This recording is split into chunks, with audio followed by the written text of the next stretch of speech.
Ça va, je gêne pas, ça va? Oui, je vais vous mettre là.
Dissonance, Jeanne d'Arc.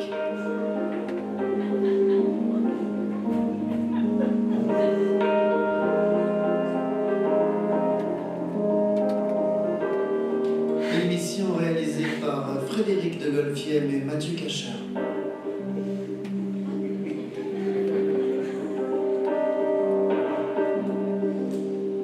Enregistré dans les conditions du direct depuis le théâtre des Carmes, André Benedetto.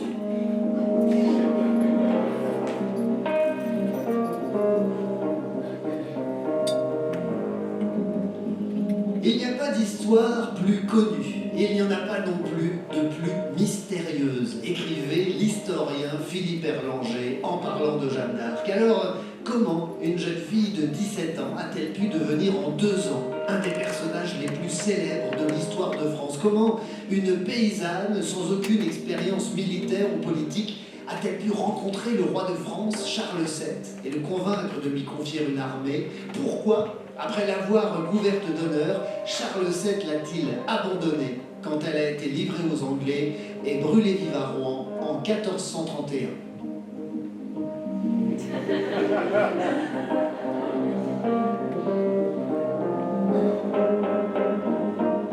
Alors, au moment où nous célébrons les 100 ans de sa canonisation et où notre société doit faire face à des crises nombreuses et protéiformes, arrêtons-nous ensemble sur cette figure si emblématique de notre histoire et soyons au moins certains d'une seule chose, oui, Jeanne d'Arc contient tout le mystère de la France.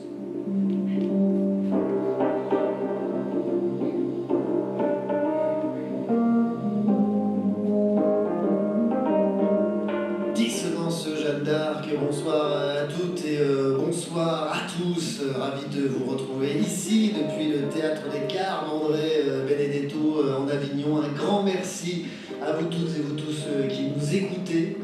Merci d'être nos fidèles auditeurs et auditrices. Votre fidélité nous honore et nous oblige.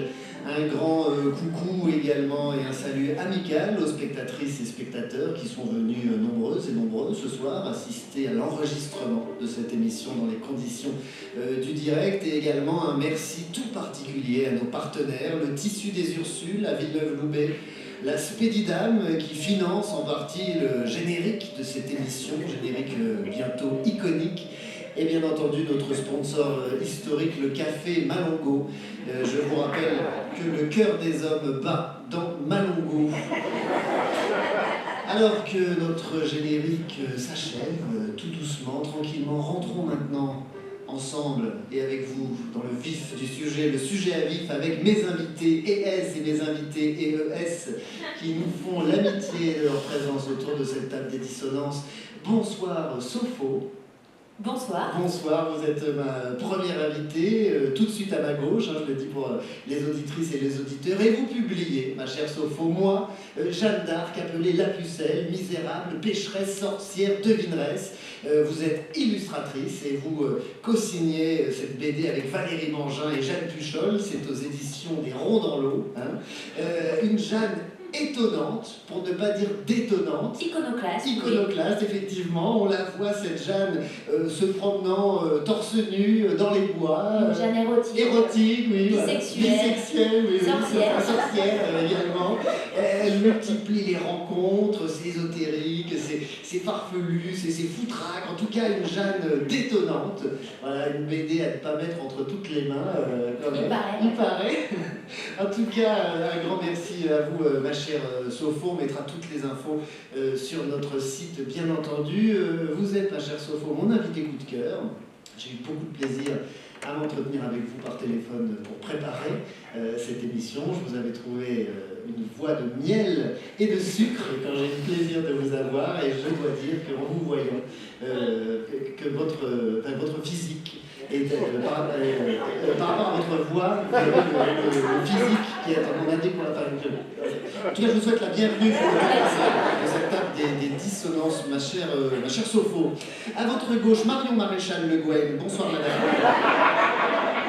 Bonsoir, par contre, c'est Le Guen. Le Guen, pardonnez-moi, effectivement, c'est Le Guen, Marion Maréchal Le Guen. On ne vous présente plus, vous êtes une figure bien connue de nos auditeurs, de nos auditrices, une figure importante de l'espace politique, médiatique et journalistique français.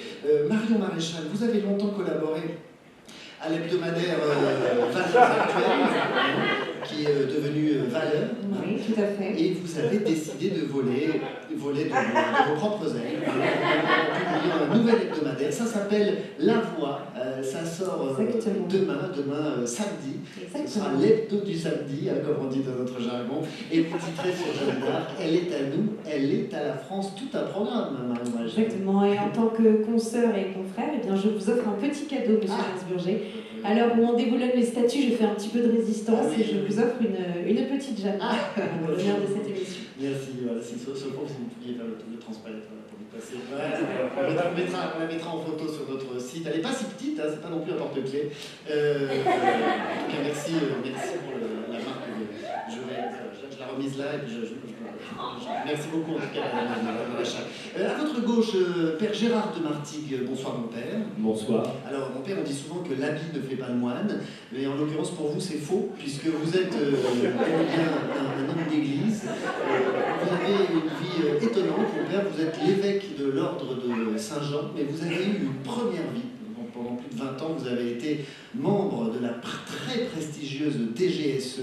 Vous étiez au service de l'État français, aux renseignements extérieurs. Oui. On avait dit qu'on en parlait pas. On avait dit qu'on n'en parlait pas, effectivement. Vous avez eu une première vie, puis une deuxième vie. Vous avez embrassé la foi ou la foi vous a embrassé. Mon père, vous êtes également conférencier spécialiste sur Jeanne d'Arc, tout un programme, et vous écrivez également, mais quelle vie, Père de Martigues. Vous publiez La Croisade des enfants de Dieu, c'est chez Léozan, et le bien nommé, ici, Le Pape de l'ombre, la succession secrète d'Avignon, et c'est aux éditions du Vieux Monde, une maison d'édition qu'on aime et qu'on soutient. On mettra tout ça sur le site, bien entendu. Mathieu, la bienvenue, Père de Martigues. Oui, je voudrais quand même ajouter que actuellement je viens de terminer un ouvrage intéressant. D'abord, je pensais faire un travail sur les pictogrammes issus des hiéroglyphes cursifs, et en fait ça s'est terminé par une exégèse de la sémantique hébraïque qui connaît un succès populaire sans précédent. Très bien, merci, mon père. On continue, hein, la présentation des invités n'est pas encore terminée. Allez, on passe de l'autre côté, on traverse le Rhône, on traverse le Pong d'Avignon, comme disent les jeunes ici, avec leur accent. Avec vous, bonsoir madame, bonsoir Claude Chahine. Parlez bien dans le micro, madame. Claude Chahine, bonsoir. Bonsoir, vous êtes franco-libanaise. Mais c'est pas pour ça que vous êtes invité. Vous publiez un roman bouleversant qui paraîtra en septembre. J'ai eu l'honneur d'en lire les bonnes feuilles, les bonnes pages. Ça s'appelle Moi, Claude Chahine, ma vie à l'épreuve de la guerre, ma vie de Beyrouth à Saint-Laurent-du-Var, où vous revenez sur tous les événements terribles que vous avez pu connaître, et en même temps sur la résilience qui a été la vôtre. Vous êtes habité depuis votre plus tendre enfance par l'esprit de Jeanne. Vous êtes ce qu'on appelle une mystique. Claude Chahine. Alors, si vous entendez par mystique quelqu'un qui a un rapport intime à la foi, alors on pourrait dire que je suis mystique. Merci en tout cas. Merci Claude Chahine pour votre présence autour de cette table. Frédéric Julien Ray, bonsoir, bonsoir monsieur. Oui, allez-y Claude Chahine, je vous en prie. Est-ce que je ne veux pas vous déranger? Allez, oui, il n'y avait pas de problème. Mais vous m'aviez dit que nous parlerions de mon association. L'association, bien entendu. Oui, effectivement, bien entendu, vous faites bien de me le rappeler. Claude Chahine, vous êtes également, et peut-être même surtout, la présidente de l'association Prendre un enfant par la main. On mettra toutes les infos sur le site. Prendre un enfant par la main, tout attaché en minuscule.org, effectivement. Qu'on ne se trompe pas, Prendre un enfant par la main, tout attaché en minuscule.org. Vous êtes donc la présidente de cette association. Vous venez en aide aux enfants victimes de la guerre, sur les conflits, et Dieu sait que ça fait la une de l'actualité, tragiquement la une de l'actualité en ce moment. Vous êtes sur de nombreux théâtres de guerre, au Liban, notamment à Beyrouth, vous me disiez tout à l'heure hors antenne, et voilà, tous ces enfants victimes de la folie, de la barbarie des adultes, tous ces enfants victimes de la guerre, en tout cas. Allez, on les salue, on les embrasse tous ces enfants. On enchaîne avec vous, Frédéric Julien Ray. Bonsoir monsieur. Bonsoir Jean. Alors Frédéric Julien Ray, jouons cartes sur table tous les deux, nous nous connaissons. Nous avons travaillé ensemble à l'élaboration de plusieurs programmes et de plusieurs émissions déjà. Nous sommes, pour ainsi dire, à tu et à toi dans la vie, comme disent les jeunes, mais nous avons décidé, pour plus d'éthique et de déontologie, de nous vous voyer. Voilà, autour de cette table des dissonances, voilà, pour que les choses soient plus carrées, plus claires. En tout cas, merci Frédéric Julien. Vous êtes un éminent personnage de la vie culturelle niçoise. Les gens le savent peu, mais il y a une vie culturelle à Nice. Et vous êtes également docteur en droit. Et à ce titre, vous avez publié une thèse sur Jeanne d'Arc. Frédéric Julien, bienvenue. Alors, je n'ai pas publié à proprement parler une thèse sur Jeanne d'Arc. Le sujet de ma thèse portait sur les pouvoirs publics et le théâtre en Europe. Je sais. Je vous l'apprends. Mais effectivement, j'ai publié aux éditions de la Revue administrative, en 2008, un article très fouillé sur les 2 procès de Jeanne d'Arc. Parce que les gens ne savent pas forcément, effectivement, mais il y a eu 2 procès de Jeanne d'Arc, le premier et le deuxième ensuite. Oui, tout à fait. Donc, un premier procès en accusation en 1431, par lequel elle a été condamnée effectivement une première fois, et puis ensuite jugée relapse et donc renvoyée au bras séculier de l'Église. Et un second procès en 1456, où elle a été réhabilitée. On l'a lavée de toutes les accusations et crimes qui pesaient supposément sur elle. Très bien, merci beaucoup Frédéric Julien. Allez, pour être tout à fait complet avec vous, il est très difficile, voire impossible de se procurer vos ouvrages. Petit tuyau pour nos auditeurs, nos auditrices, où est-ce que nous pouvons nous procurer vos écrits, Frédéric Julien? Oui, effectivement, il est difficile de trouver car la Revue administrative a cessé de publier en 2014. Alors, je recommande à nos auditeurs d'aller dans une bibliothèque universitaire universitaires, et tout particulièrement celle de la faculté de droit de Nice. Et pour y aller, c'est assez simple, hein, il suffit de prendre l'autoroute jusqu'à Nice, en prenant le péage de Vincent de Provence, sortie Nice-Ouest, vous arrivez sur la voie Matisse, vous continuez et vous sortiez à la sortie des Bosquets. Les mosquées. Non, pas les Bosquets, les Bosquets. J'avais entendu les mosquées à Nice, ça me faisait bizarre effectivement qu'ils aient créé une sortie. Les mosquées, merci. Je voulais rajouter qu'il est très difficile de se garer aux abords de la bibliothèque, donc il vaut mieux laisser sa voiture plutôt en bas. Et une fois que vous êtes sur le site, il faut monter au premier étage, et vous voyez Madame Ajopoulos, qui est la bibliothécaire, et vous lui demandez d'un petit formulaire, vous remplissez, sous un mois, vous l'avez. Bon, très bien, merci beaucoup. Frédéric Julien, c'est tout à fait complet. On mettra bien entendu toutes ces infos sur notre site. Allez, on en arrive à vous. Last but not least, comme disent nos amis anglo-saxons. Avec vous, Cyril Gottineau, bonsoir. Bonsoir. Alors, Cyril Gottineau, première étrangeté, en tout cas pour vous, vous vivez ici, vous, en Avignon. Ah, vous êtes le local de Si je peux me permettre, Frédéric Julien. et on ne dit pas en Avignon. Ah, je sais pas. Mais je vous l'apprends. Ah, j'avais toujours entendu. Non, c'est souvent les ignorants qui disent ça. Parce que depuis 1791, depuis l'annexion par la France des terres qui appartenaient à la papauté, on ne dit plus en Avignon parce qu'il ne s'agit plus d'un pays dans lequel on va, ou d'un État. Donc c'est une ville, donc on va à Avignon comme on irait à Arcachon, à Béthune, à Pézenas. Bien sûr, à Paris, Voilà. à Marseille, à Toulouse, à Carcassonne, à Bordeaux, à Nancy, à Charleville-Mézières, à Reims, à Saint-Paul-de-Vence, à Bastia, effectivement, à Rennes, à Tourcoing. On mettra toutes les villes, bien entendu, sur le site. On ne va pas perdre trop de temps. Bien entendu, vous nous pardonnerez. Merci beaucoup, Frédéric Julien, pour cette précision très importante. Je reviens à vous, décidément. Cyril Gottineau, vous vivez donc à Avignon. Voilà, vous êtes metteur en scène de théâtre. On a appris, donc en travaillant un petit peu sur vous, sur votre CV, que vous, la particularité, c'est que vous vivez à Avignon, mais toute l'année, c'est ça? Oui, tout à fait. Vous êtes nombreux, comment ça se passe? C'est vrai que les gens ne le savent pas, et je suis content de me poser la question. On est une petite cinquantaine, je pense. Et quelque part, on surveille la ville, on est en errance, et on attend évidemment que les festivaliers reviennent. Bien sûr, Voilà. j'imagine.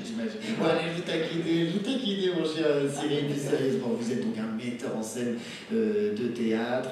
Vous êtes né en Lorraine. Oui, comme Jeanne d'Arc, à Saint-Rémy-de-Provence. Et là-bas, Non, c'est à Don Rémy. Don Rémy de Provence, pardonnez-moi. Don Rémy. Maintenant, on appelle ça Don Rémy la Don Rémy Pucelle. la Pucelle, bien entendu, à Don Rémy la Pucelle. Mais c'est pas pour ça que vous êtes invité, bien sûr, sur ce plateau. Vous êtes donc metteur en scène. Vous travaillez en ce moment même un spectacle sur Jeanne d'Arc et ça nous intéressait d'avoir deux visions artistiques. Hein, pour que ce ne soit pas uniquement des chiffres et des dates.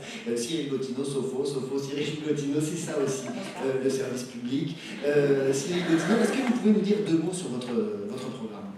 J'en suis au début en fait de la construction de ce spectacle. Voilà, c'est vraiment, je collecte des matériaux, je suis content, je pourrais prendre des notes, je rencontre des gens, je lis beaucoup.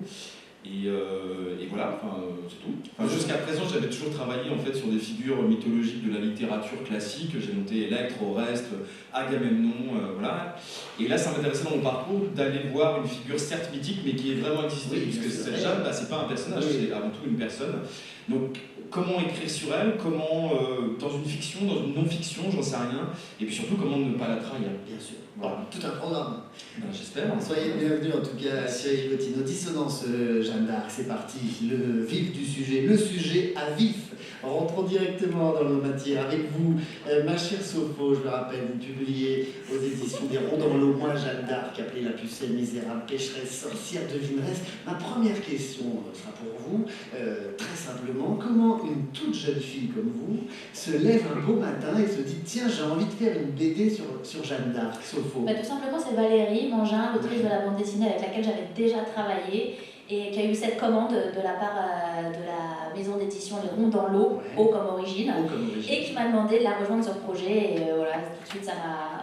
Voilà, j'étais très contente de retravailler avec elle et aussi très contente de replonger dans mes vieux souvenirs d'école de Jeanne d'Arc et de réveiller tout ça. Ouais. C'est ça, on en a tous des vieux souvenirs de cette Jeanne d'Arc, du CM2, de la 6e, de la 5e, mais guère plus finalement. Il y a un parti pris, je le disais tout à l'heure, elle est iconoclaste, elle est punk, votre Jeanne d'Arc. Pourquoi avoir choisi ce parti pris artistique assez radical? Eh ben, ça m'a paru très important assez vite de la libérer, parce que il s'agit pour moi de la dessiner, et donc pour ça je me suis penchée un peu sur l'iconographie et comment on la représentait, à quoi elle ressemblait, cette Jeanne d'Arc. Et en fait, il y a un dessin qui représente Jeanne d'Arc, un seul, mais finalement, chez les historiens, on retrouve pas mal d'indications sur comment elle était, et ça m'a pas mal intéressée. Et surtout, très très vite, j'ai eu envie de la libérer de ces petits carcans iconographiques, parce que soit on la représente comme une bergère, soit les chrétiens, ils la représentent avec un étendard, les républicains à cheval, comme si c'est une petite poupée qu'on déguisait en fonction de ses envies. Voilà, j'ai eu très vite envie de la libérer de ça. Pas de ça pour vous en tout cas. Voilà, pas de ça pour moi. Et aussi de la libérer d'ailleurs de ces carcans idéologiques, parce que aussi très vite, quand on travaille sur Jeanne d'Arc, se pose la question aujourd'hui, en France en tout cas, de l'extrême droite. Et j'ai eu aussi envie de la libérer de ces carcans idéologique et de la récupération du Front National. Voilà, j'avais vraiment envie de m'éloigner de ça. Excusez-moi, aussi en faire une bande dessinée. Excusez-moi, mais ce n'est pas le Front National, c'est devenu le Rassemblement National, c'est pas la même chose. Si vous voulez, le Rassemblement National. Oui, je veux, parce que les mots sont importants, mademoiselle, et nous n'avons pas récupéré Jeanne d'Arc, nous lui sommes juste restés fidèles et dans des valeurs de courage. Le Front National a tellement projeté sur elle ces dernières années que maintenant c'est phagocyté, c'est-à-dire on valeurs patriotiques. En fait, l'extrême droite est restée fidèle, mais c'est aussi intéressant un petit peu en regardant comment ça s'est passé justement ces récupérations. En fait, c'est assez récent parce que je vous disais, c'est surtout en France que c'est associé à l'extrême droite Jeanne d'Arc, et en fait c'est seulement chez nous depuis Vichy que Jeanne d'Arc est une icône. Pour les auditeurs et les auditrices, vous venez de me montrer en parlant de Vichy, vous pouvez faire un amalgame en parlant du Rassemblement National. Vous avez dû vous sentir concerné. Faites attention à ce que vous faites quand même, parce qu'on est des millions de patriotes. En tout cas, c'est quand même intéressant de voir que c'est assez récent et que c'est assez français, et que Jeanne d'Arc en fait elle a été oubliée pendant longtemps, vraiment, et que ça a été d'abord une icône féministe. Les premiers qui l'ont un peu remis au goût du jour, c'est les féministes. Par exemple, ça a été une figure importante pour les suffragettes, les femmes qui demandaient le droit de vote. Ouais. Et aujourd'hui encore, c'est une icône, et les gens le savent peu, mais dans le monde entier, une icône pour la communauté LGBT+. Elle est priée, oui, par les gays, bien oui, vraiment. Peut-être parce qu'elle a mis le pantalon et elle a décidé de ne pas le quitter. Voilà, ça reste une icône féministe, et ça a été ensuite plutôt une figure de gauche, plutôt anticléricale. Elle est importante pour le Parti communiste français, pour le PS, pour Aragon, pour Jaurès, voilà. Et c'est pas du tout une figure religieuse au début, bien au contraire, elle représente plutôt le nationalisme, je peux dire anticlérical de gauche, notamment pendant la Première Guerre mondiale, où elle est une sainte pour les soldats, les poilus. Et c'est intéressant. Première Guerre mondiale, je vous interromps une seconde pour les auditeurs et les auditrices. Première Guerre mondiale, 1914-1918. Et voilà, et c'est intéressant de voir que c'est seulement quand elle a été populaire pour ce nationalisme anticlérical de gauche que l'Église s'est rappelée d'elle, et que là, ils l'ont mise au point nécessaire, en tout cas. Sorti du tombeau. Père de Martigues. Il n'y a pas de mise au point, c'est moi qui vais la faire, la mise au point. Et il est évident que l'Église n'a rien récupéré du tout. Jeanne d'Arc est une sainte, nous la vénérons pour ses vertus. Elle est à nous, c'est tout, il n'y a pas de récupération. Vous avez mis quand même un petit peu de temps à vous en rappeler, parce qu'entre le moment où elle meurt brûlée en partie par l'Église et le moment où elle est canonisée, il y a 4-5 siècles quand même qui s'écoulent, quoi. Ah, mademoiselle, vous êtes bien jeune, l'Église a 2000 ans et nous avons toujours su prendre notre temps. Très bien, en tout cas, merci pour vos réponses à tous les deux. Le but n'étant bien entendu pas de se mettre d'accord, mais de laisser les auditeurs et les auditrices faire leur petit chemin. On est là pour leur prendre la main, leur donner la main, un petit peu comme votre association, Père de Martigues, allez, une petite question de provocation. Je sais, par la production, que vous avez eu cette BD entre les mains. Est-ce que ça vous choque? Est-ce que ça choque encore l'Église? Voilà, des ouvrages un peu explosifs comme celui-ci, Père de Martigues. Je voudrais quand même préciser à vos auditeurs que si j'ai parcouru ce livre, c'est par obligation. Bien sûr. Pour les besoins de cette émission, bon, évidemment, je n'ai pas été déçu, entre guillemets, ça c'est clair. En fait, qu'est-ce qu'il y a dans ce livre? Il y a de la provocation, il y a de la transgression, n'est-ce pas? Et le point maximum de la transgression, c'est la transgression du sacré, n'est-ce pas? Donc cette jeune personne, eh bien, elle est la transgression, et le sacré, ben, c'est moi. Alors merci mon père, amen. C'était réglé. Merci. Voilà. En tout cas, merci. Dire quand même que je ne suis pas la première ni la seule, parce que Voltaire, par exemple, en son temps, a écrit un long poème où Jeanne d'Arc se fait sodomiser par un âne, donc c'est pas... Merci. On va poursuivre. Merci Sophie pour toutes ces précisions. Revenons à Jeanne, même si elle est là, on l'évoque, on l'invoque, elle est parmi nous. Revenons à l'aspect artistique, disais-je. Comment l'avez-vous dessiné? C'est-à-dire, j'en rappelle pour nos auditeurs, nos auditrices, il n'y avait pas de photos à l'époque, donc il n'y a aucune photographie de Jeanne dans les archives. Donc comment vous avez décidé, vous, de l'attraper? Par quel bout vous avez décidé de l'attraper? Eh bien, par les seins. Par les seins. Ouais. Par les seins, parce que comme je vous le disais, moi, Jeanne d'Arc, c'était une figure qui m'était finalement assez lointaine, un vieux souvenir d'école, et pas quelqu'un qui m'était très proche ni familier. Donc il a s'agi pour moi de la ramener un peu à moi. Et donc pour ça, j'ai essayé de la dessiner sous les traits de femmes qui me racontaient quelque chose de Jeanne d'Arc. Donc ça s'en est passé par la faire sous les traits de femmes qu'il avait par exemple incarnées au cinéma ou au théâtre, ou des figures publiques qui me semblaient l'incarner, voilà. Par exemple par exemple, j'ai fait Christiane Taubira, et c'était chouette, ça marchait, quelque part ça marchait. La chanteuse Angèle, j'en ai fait plein, j'ai fait Greta Thunberg, enfin voilà. Et à chaque fois, il y avait un petit bout de Jeanne d'Arc qui pour moi a une petite vérité, mais morcelée. Et un jour, j'ai je sais pas, ressenti ce truc de la dessiner sans son armure. Et là, forcément, ce que j'ai dessiné, c'est sa peau. Et en dessinant sa peau, il y avait des pleins, des creux, un grain, et puis aussi des aspérités, des boutons, des vergetures, des poils, quelque chose d'extrêmement vivant. Et des seins. Des seins, oui. Des seins de femme, ça bouge. Oui, ça bouge, oui. Et à partir du moment. Des seins animés, quoi. Attendez, mon père, s'il vous plaît. Des seins animés, c'est vrai. Des seins animés, parce qu'à partir du moment où ces seins bougent, en fait, Jeanne d'Arc était sous mon crayon pour moi carrément vivante, quoi. Et j'avais l'impression je pouvais sentir sa peau, que je pouvais la toucher, qu'elle était hyper proche et que c'était comme. Comme si elle était là, quoi. Oui, comme si c'était une sœur. Et voilà, elle m'était familière et c'était évident pour moi que c'était dans cette nudité-là qu'elle allait pouvoir traverser des aventures, celles de la bande dessinée de femmes libres, désirantes, aspirantes, sorcières, Érotique. Ouais, merci Sopho, ça s'appelle moi, Jeanne d'Arc, cette édition des ronds dans l'eau, un coup de cœur pour toute l'équipe. Oui Sopho. Non, si je peux rajouter qu'au-delà de cette intuition, on peut dire, ce qui était amusant pour moi, c'est que j'ai pu vérifier que justement, quand on parle du corps de Jeanne d'Arc, quand les historiens parlent du corps de Jeanne d'Arc, ils parlent notamment de son décolleté et on sait pas mal de choses sur son corps qui sont d'ailleurs déroutantes parce que moi j'en avais plutôt l'image, comme peut-être plein de gens, d'une petite jeune femme assez fluette et pas du tout. C'est une femme d'1m63, plutôt charpentée, costaude. Elle n'est pas du tout arienne, blonde aux yeux bleus, non.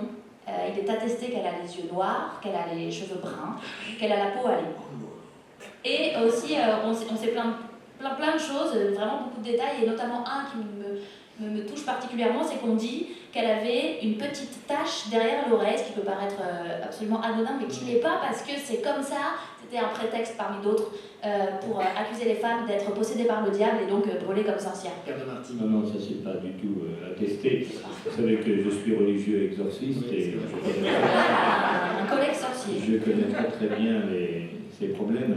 Non, cette petite tache qui effectivement était la marque des sorcières ne peut exister en aucun cas chez Jeanne d'Arc. Là vous parlez plus comme prêtre que comme historien, parce que cette tâche est attestée, on en parle. Non, pas du tout, c'est pas du tout attesté dans les minutes du procès. Donc vous êtes un peu de mauvaise foi là, mon père. Alors ma foi, je m'en occupe. Merci beaucoup, en tout cas tous les deux. Je rebondis sur vous, enfin c'est une image, chère Sopho, pour aller vers vous, Frédéric Julien. Il y a beaucoup de détails historiques comme ça sur Jeanne. Frédéric Julien. Oui, tout à fait. La préparation de cette émission, j'ai pu relever qu'il y avait pratiquement 800 ouvrages depuis le 19e siècle consacrés à Jeanne d'Arc. C'est un succès éditorial qui va bien au-delà de Saint-Louis, de Charlemagne, de Charles de Gaulle. Donc c'est vraiment un succès. Oui, colossal. Oui. Alors, ce qui est assez intéressant, c'est qu'effectivement, on a peu de représentation du corps de Jeanne d'Arc. Vous avez cité effectivement un dessin qui a été fait par le greffier du Parlement de Paris à l'époque de Jeanne. C'est le seul que nous ayons en possession. Mais pour finalement connaître un peu plus de détails sur le corps de Jeanne, il faut se référer au procès, bien sûr, procès d'accusation en particulier, puisqu'il nous livre des détails vraiment intéressants, et particulièrement sur les seins. Vous avez raison. Alors c'est une intuition. Hein. Voilà, alors je ne résiste pas à l'envie de vous lire un passage du procès. C'est une déposition du duc d'Alençon, donc un des compagnons de Jeanne, qui disait quelquefois à l'armée, j'ai couché avec elle à la paillade, à côté d'autres hommes d'armes. J'ai pu la voir quand elle mettait son armure, et de temps en temps, je voyais ses seins qui étaient fort beaux. Il répond, évidemment, enfin, il rajoute, mais jamais je n'ai eu de désir charnel à son sujet. Bien sûr, bien sûr. Voilà. Est-ce qu'on peut, je continue, je creuse un petit peu avec vous, c'est ça aussi la radio de service public. Frédéric Julien, on est sur le corps de Jeanne, et c'est une bonne piste, puisqu'elle se dessine quelque part, pour nos auditeurs et nos auditrices, c'est la magie de la radio. Cette Jeanne, est-ce qu'avec des techniques modernes, je pense à l'ADN, au carbone 14, on pourrait imaginer ces mensurations? On sait avec certitude qu'elle mesurait 1m61. C'est ces mensurations de poitrine, j'entends. Alors, effectivement, nous disposons du patron de l'armure de Jeanne.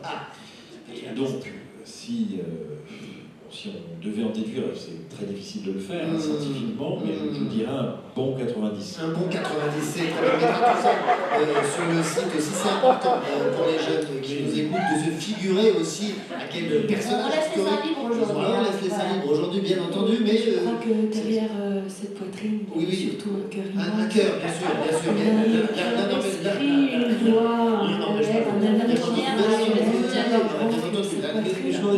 on peut avoir une poitrine et un cœur immense.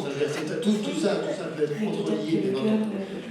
Frédéric Julien, au-delà de ces seins, je pense qu'il y a des choses effectivement plus intéressantes à relever dans la personnalité de Jeanne, et tout particulièrement son esprit de répartie, son intelligence, sa capacité à déjouer les choses-trappes qui lui sont tendues par... Les choses-trappes, qu'est-ce que vous entendez par choses-trappes? Les pièges. Les pièges, je le sais. Les pièges, bien sûr.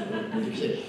Donc ces choses-trappes, qui sont là, en fait, on sait très bien que les interrogateurs essayent qu'elle tombe dans ce piège, et ils essayent par tous les moyens de faire en sorte qu'elle soit reconnue sorcière, qu'elle soit hérétique. Alors les pièges sont assez fins, parce que par exemple là, un passage que j'aime beaucoup, on lui demande « N'avez-vous pas de souvenir au sujet d'un certain arbre qui existait près de votre village ?» Elle dit « Près de Don Rémy, il y avait un arbre, l'arbre des dames, d'autres l'appelaient l'arbre des fées, auprès d'une fontaine. J'ai ouï dire que les fiévreux boivent de cette fontaine et ils vont quérir de l'eau pour se remettre en santé. Je l'ai vu moi-même, mais je ne sais s'ils guérissent ou non. » On comprend bien que l'interroger sur un arbre au fait, c'est potentiellement la faire sorcière. Parce que si elle dit cette eau, elle guérit, c'est peut-être le pas folle la guerre. Merci. Je suis bien d'accord avec vous, et moi, ce qui me touche finalement chez Jeanne d'Arc, c'est qu'elle savait manier aussi bien la langue que l'épée. C'était d'un esprit visionnaire, aiguisé, intelligent. Elle a notamment dit avec beaucoup d'humour à son procès, je ne sais pas si Dieu aime les Anglais, mais il les aime chez eux. Et c'est vrai que c'est drôle, c'est très drôle. Bah oui, c'est très très drôle. On n'a peut-être pas le même humour, mademoiselle, c'est assez visionnaire. En tout cas, elle préférait tout de même comme sa bannière à son épée. Oui, mais je ne dis pas le contraire, mais vous le dites très bien, c'était effectivement une chef de guerre, une fine stratège qui quand même, rappelons-le, est une jeune fille du peuple de 17 ans qui n'avait aucune formation militaire et qui a réussi à galvaniser 16 000 hommes, à les mener à la victoire. Elle a véritablement incarné l'espoir sur le champ de bataille et renversé finalement le destin de la France au péril de sa vie. Et en ça, c'est un destin incroyable que celui de Jeanne d'Arc. Véritablement. Pour moi, pardonnez-moi, mais ce serait plutôt un être de réponse, plutôt qu'un être de décision. On dit et on oublie que Jeanne d'Arc est un être du oui. Tout à fait. C'est Peggy qui disait ça. En effet, Jeanne d'Arc, on l'oublie, mais elle a dédié sa vie à l'écoute des voix de Dieu.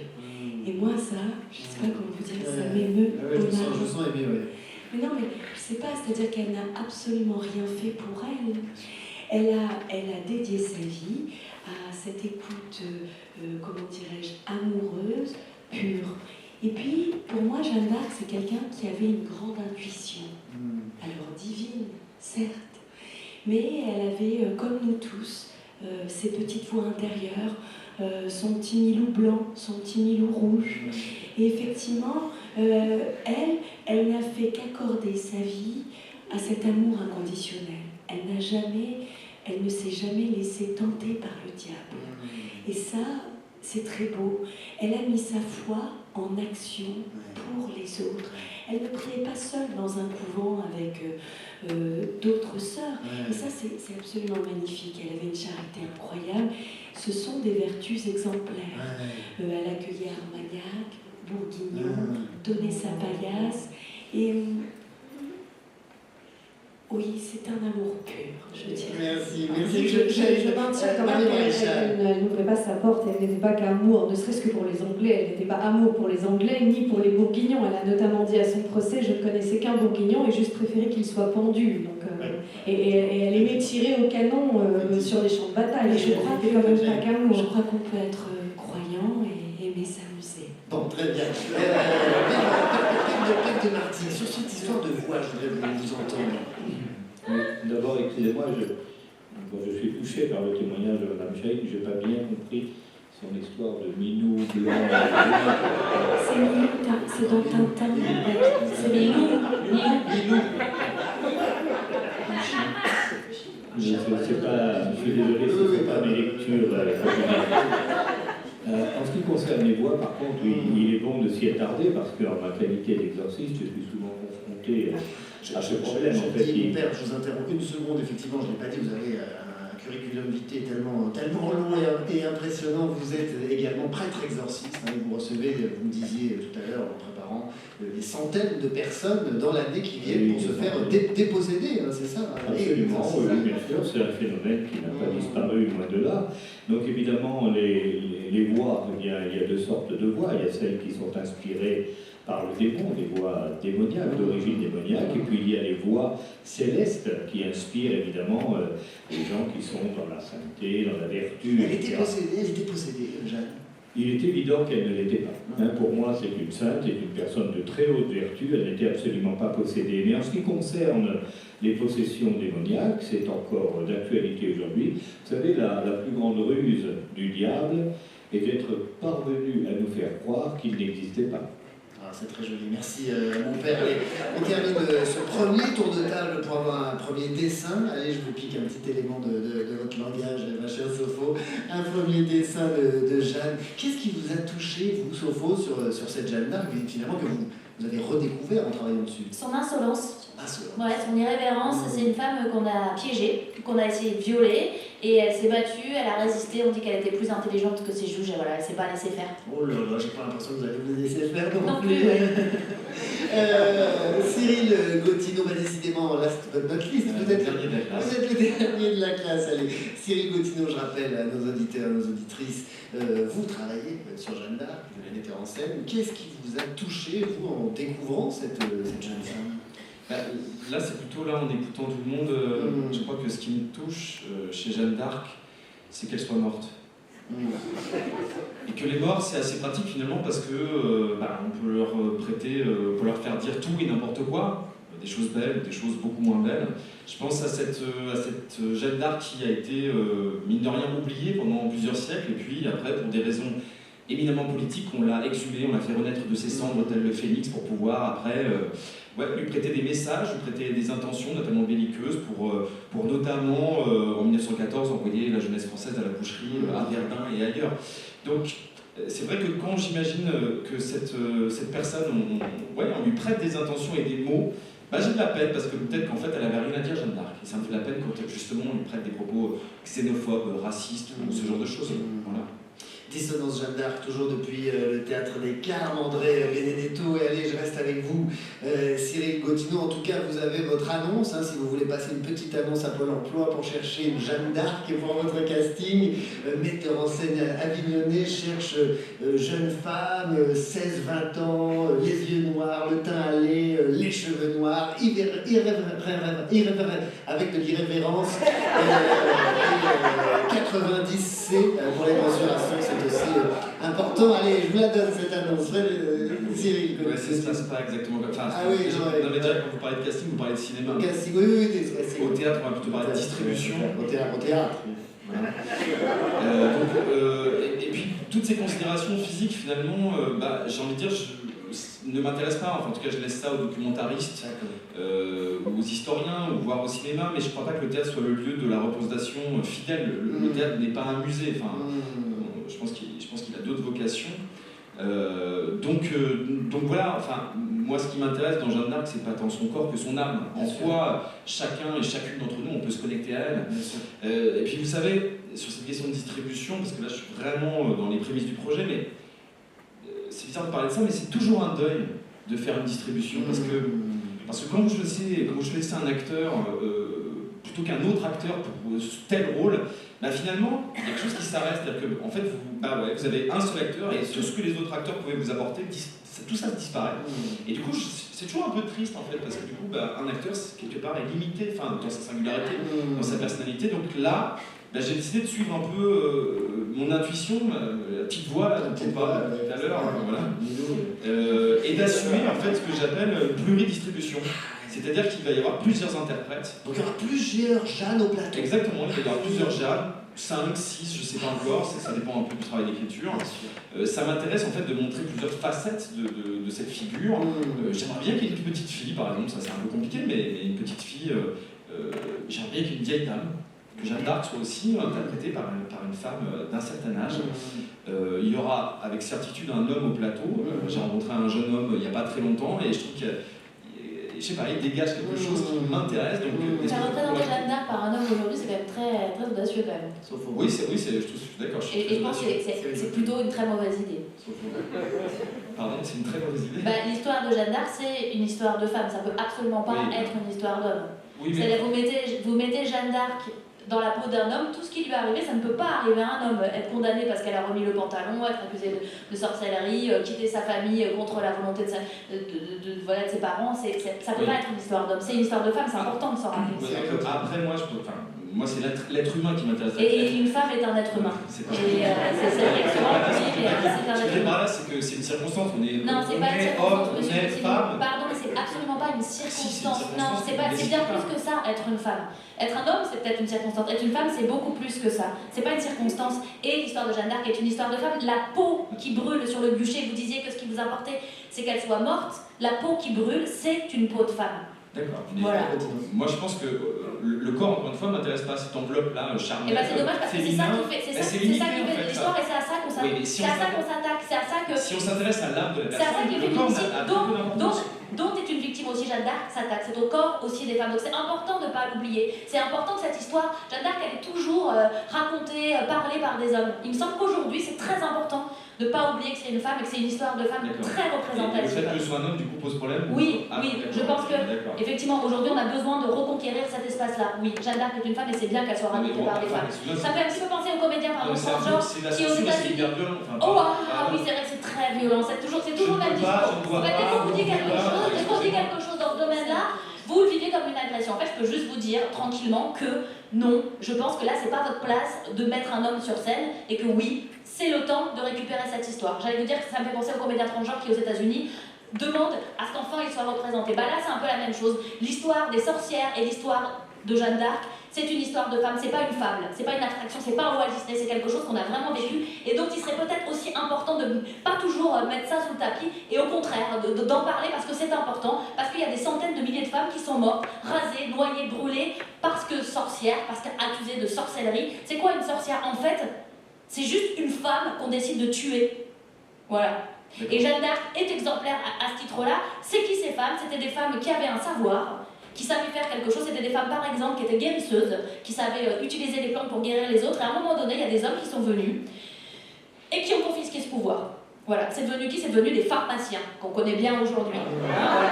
Ces femmes, c'était par exemple, elles avaient le savoir de faire accoucher d'autres femmes. C'était des sages-femmes qui ont été dépossédées, parce qu'il y a des universités à un moment qui se sont construites et qui leur piquaient leur place.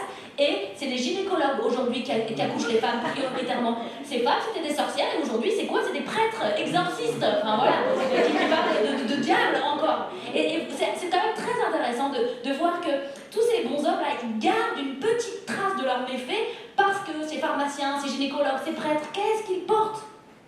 Des robes. Ils portent des robes en souvenir de ça. Voilà. Et ce qui est intéressant aussi, juste ça, de dire comment aussi ils ont fait pour leur piquer leur pouvoir. Ils les ont stigmatisés. Et comme on le fait toujours avec un groupe de personnes qui dérangent, ils en ont fait, en ce qui concerne les sorcières, des femmes monstres. C'est-à-dire des femmes... Quelle est la rumeur sur ces femmes? C'est qu'elles sont moches. Elles ont un gros nez, des gros cheveux. Ça veut dire quoi? Ça veut dire qu'en fait, elles ne sont pas désirables. D'ailleurs, c'est intéressant de se rendre compte que souvent, ces femmes étaient sans mari et sans enfants. Elles sortaient du champ du désir de l'homme, et ça, c'est impardonnable. Voilà, ces femmes, on disait qu'elles allaient au sabbat, c'est-à-dire aux fêtes païennes, à rebours. Pourquoi raconter ça? Parce qu'en fait, la menace, c'était que ces femmes renversent le monde masculin si bien érigé. Et qu'est-ce qu'on leur a mis entre les cuisses à ces femmes? Des balais. Qu'est-ce que sont ces balais? Hein, voilà. Mais tremblez, messieurs, parce que les sorcières sont de retour. Voilà. On n'est pas déjà, tout à l'heure, j'ai réfléchi sur le fait de déshabiller Jeanne d'Arc. Enfin, je veux dire. Bah oui, c'est normal. Oui, d'accord, ok. Après, moi, et vous critiquez la récupération. Mais c'est pas une récupération. Mais si, c'est une récupération féministe, en fait. Mais c'est pas une récupération féministe. Arrêtez de dire Jeanne d'Arc qui est femme à l'époque de Jeanne, on se demande qu'elle machin. Non, mais c'est vraiment, vous montez les hommes. Oui, la masculinité militante féministe. On vit vraiment dans une époque vraiment irréconciliable. J'ai pas appelé pour le patriarcat des pauvre blanc, assumé, enfin... oui, pour le coup, je suis bien d'accord avec vous, monsieur Cottineau, c'est vraiment une époque irréconciliable, c'est un débat absurde, enfin, mais forcément, avec des metteurs en scène comme vous, là, vous et vos petits copains, là, les Thomas Joly et compagnie, qui font passer la guerre nationale là, sur les jajas bien français. C'est une autre fiction. C'était de la transgression, c'était de la décadence, c'était de la grande décadence. Enfin, vous disiez tout à l'heure que vous vouliez réécrire l'histoire de Jeanne d'Arc. Vous ne la réécrivez pas, vous la massacrez, vous la déconstruisez littéralement. Mais il faut déconstruire. Oui, il faut déconstruire. Mais vous êtes déjà bien déconstruit, je pense. Je prends ça comme un compliment. Oui, il faudrait peut-être faire le chemin inverse quand même, monsieur Gauthier. On vous disait pauvre Jeanne d'Arc, je suis bien d'accord avec vous, mais vous allez faire quoi maintenant? Vous allez lui faire lire le Coran ou la voiler aussi? Mais pourquoi pas? Mais qu'est-ce que ça veut dire aujourd'hui en fait? Mais bien sûr, une Jeanne d'Arc qui lit le Coran, ça nous raconte quelque chose de tel et la oui, ce que ça nous raconte, c'est qu'il y a une jeune génération qui n'a plus de repères à cause de gens comme vous, messieurs, dames. Et vous croyez être transgressif, mais vous êtes juste décadent. Enfin, Jeanne d'Arc était une femme, vous avez raison là-dessus, mademoiselle Sopho, c'était une femme, représentez-la telle qu'elle, elle était blanche, française. J'avais dit ça. C'est tellement bourgeois, vous avez une manière de parler qui est telle. Vous êtes une petite bourgeoise, madame, excusez-moi. Excusez-moi, vous mettez tout ça sur votre contexte. Ne vous excusez pas parce que j'assume d'être une bourgeoise. Si être bourgeoise, ça veut dire payer des impôts et travailler, eh bien oui, je suis une bourgeoise. Et je préfère être une bourgeoise plutôt qu'un parasite qui vient me crocher des dents. Ce que j'entends par là, c'est que vous avez vraiment une vision. Déjà, vous parlez de théâtre, bon, est-ce que vous êtes compétente pour le faire? Je me pose la question. Mais vous n'avez pas de. Non, mais attendez, vous avez une vision tellement bourgeoise.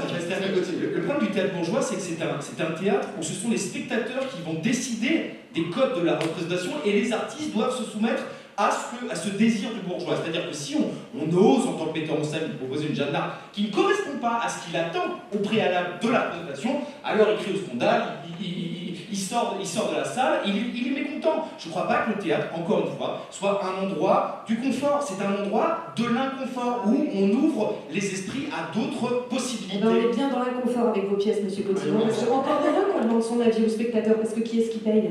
C'est bien lui, non? Enfin, ça, peut-être que vous ne pouvez pas le savoir, puisque vous êtes biberonné aux subventions publiques depuis des années, monsieur Gauthier. Et vous êtes, si, vous parlez de culture populaire, mais la vérité, c'est que vous êtes responsable d'avoir vidé les théâtres publics, monsieur Gauthier. Je suis responsable. Et bien sûr que oui. Vous pensez vraiment jouer devant le peuple, vous montez des Electres et des Hamlet, là, vous pensez révolutionner le théâtre, ou le monde même, sur scène, mais la vérité, c'est que personne ne s'identifie à ce que vous faites. Et vous parlez de culture populaire, vous ne savez pas ce que c'est. Vous pensez, vous ne savez pas ce que c'est que le théâtre Le populaire. théâtre populaire, Vous vous ne parlez savez ici pas ce au que Festival d'Avignon, on parle Oui, du au théâtre populaire de Jean Vilar. Oui, de Jean Vilar. Jean Vilar, vous avez entendu Oui, parler Jean déjà? Vilar. Eh bien, écoutez, vous trouvez vraiment que la tradition de Jean Vilar, c'est populaire, à des places à 70 €. Vous pensez véritablement, dans le hymne, que c'est le peuple qui vient voir du théâtre? Si vous voulez vraiment parler de culture et de culture populaire et ce qui rassemble les Français aujourd'hui, inspirez-vous du Puy du Fou.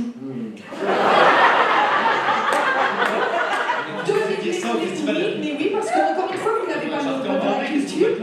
Mais je suis là parce que je suis française et je représente aussi une partie de la culture française. 2 millions de spectateurs, le Puy du Fou, 0 subvention. Et des pas mal de bénévoles quand même. C'est très encadré juridiquement, mademoiselle, renseignez-vous. Et il y a il y a des millions de Français qui se reconnaissent aujourd'hui dans le Puy du Fou. Et on verra ce que vous ferez, monsieur Cotillon, avec 0 sur le compte de votre compagnie. D'accord. Parce qu'il faudra rendre des comptes. Ah, il va falloir Écoutez, comprendre. très bien, très bien. On poursuit. En tout cas, un grand merci à vous pour la passion, l'intelligence que vous mettez autour de cette table dans ce débat des dissonances. Jeanne d'Arc, allez, je reste avec vous, Marion Maréchal Le Guen. Je l'ai dit, et puis on l'a bien vu. Monsieur Gainsbourg, c'est Le Guen. Le Guen, bien entendu. Vous êtes une femme de combat, de conviction. Je voudrais vous poser des questions sur votre hebdomadaire, La Voix, qui sort demain en kiosque. Avant, une petite parenthèse que les auditeurs et les auditrices me pardonneront bien volontiers. Nous le savons tous, Marion Maréchal, vous avez perdu votre grand-père, Jean-Marie Le Guen, il y a quelques mois. Vous vous êtes peu exprimé sur le sujet. Jean-Marie Le Guen, de la famille, bien sûr. Vous êtes peu exprimé sur le sujet de la mort de votre grand-père, Marion Maréchal. Et vous attendez que je m'exprime maintenant aujourd'hui? Oui, je pense que les auditeurs et les auditrices ont envie de savoir, besoin de savoir. Eh bien, je dirais passer outre, comme Jeanne d'Arc à son procès lorsqu'elle ne veut pas répondre. Monsieur Gainsbourg, je ne veux pas en touche. J'ai déjà dit publiquement, Les Françaises et les Français ont envie de vous entendre. Les Françaises et les Français ont déjà entendu ce que j'ai à dire et je le redis publiquement, je continuerai le combat. Je continuerai le combat. Je continuerai le combat. Oui, ça j'avais entendu, mais vous avez dit je continuerai le combat. Et à la fin Dadou.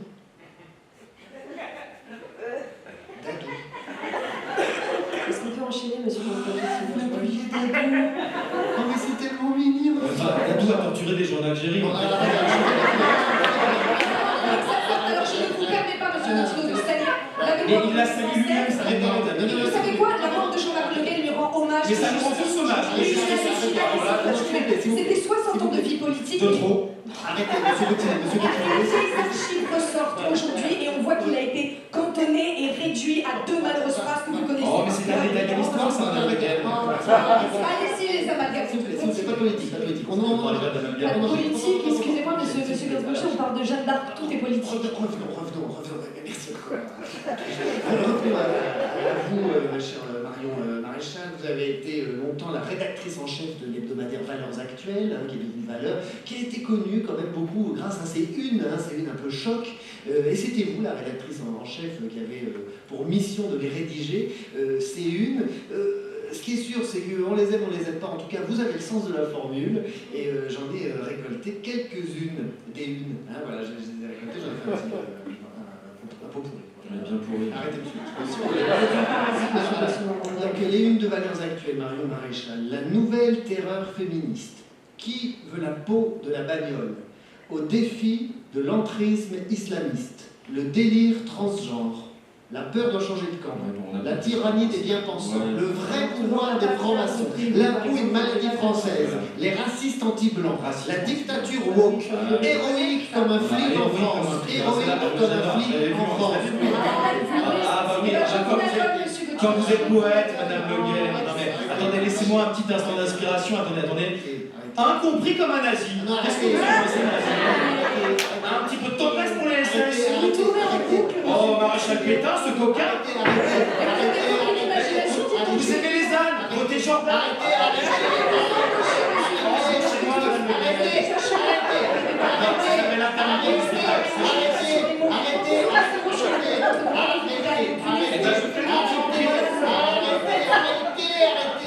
Arrêtez d'emmerder les chasseurs, le poison algérien, Mélenchon, le péril rouge, a-t-on encore le droit d'être français? Arrêtez cette diarrhée verbale. Marion Maréchal, est-ce que vous pouvez nous parler de votre petite Jeanne, quand vous étiez toute petite, une petite fille avec Jeanne? Eh bien, oui, enfin, Jeanne d'Arc, c'est l'héroïne de mon enfance. J'ai un rapport très quotidien, très intime avec elle. C'est pas un vague souvenir de CM2 comme beaucoup, mais c'est l'histoire de la famille, l'histoire de la France qui a été transmise de génération en génération, mes grands-parents, mes grands-parents, mes parents, et c'est comme un lien générationnel, voilà, que je transmets aujourd'hui à mes enfants. Je me suis beaucoup identifiée à cette très jeune fille et pour la petite anecdote, eh bien, je refaisais la bataille d'Orléans et de Patay incalculable de fois avec ma petite épée à la main et à l'attaque dans le salon. Et après, elle rasait ses poupées. Et vous vous branliez devant un poster Molénique quand vous étiez ado? Non mais on peut le faire aussi, hein, monsieur Petit. Reprends l'histoire. Non. Tu fais pas de dégénérer? On en reparlera en temps. Je suis certain qu'il s'excuse. Et bien sûr, il s'excuse. Tout le monde s'excuse.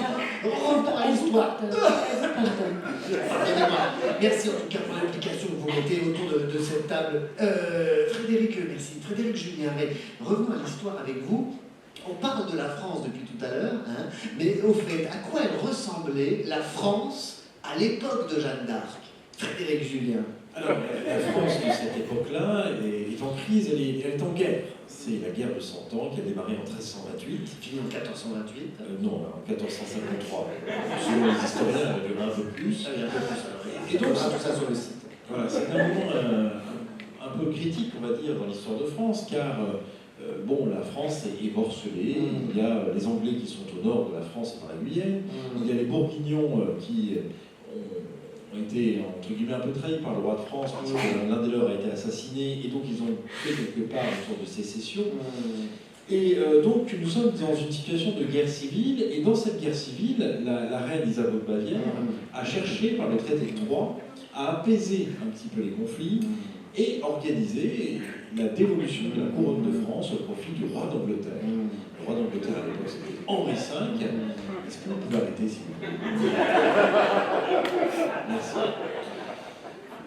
Et donc le roi d'Angleterre c'était Henri V. Et Henri V, au moment où Charles VI décède, c'est lui qui doit dire le corps. Patatras, lui aussi, il meurt. Et donc c'est un enfant de 6 mois qui va avoir la responsabilité d'être le roi de France et d'Angleterre. Et c'est ce moment-là, tout à fait particulier, où l'épopée de Jeanne d'Arc va naître. C'est un moment où Charles, donc le dauphin, Charles le dauphin... Poisson.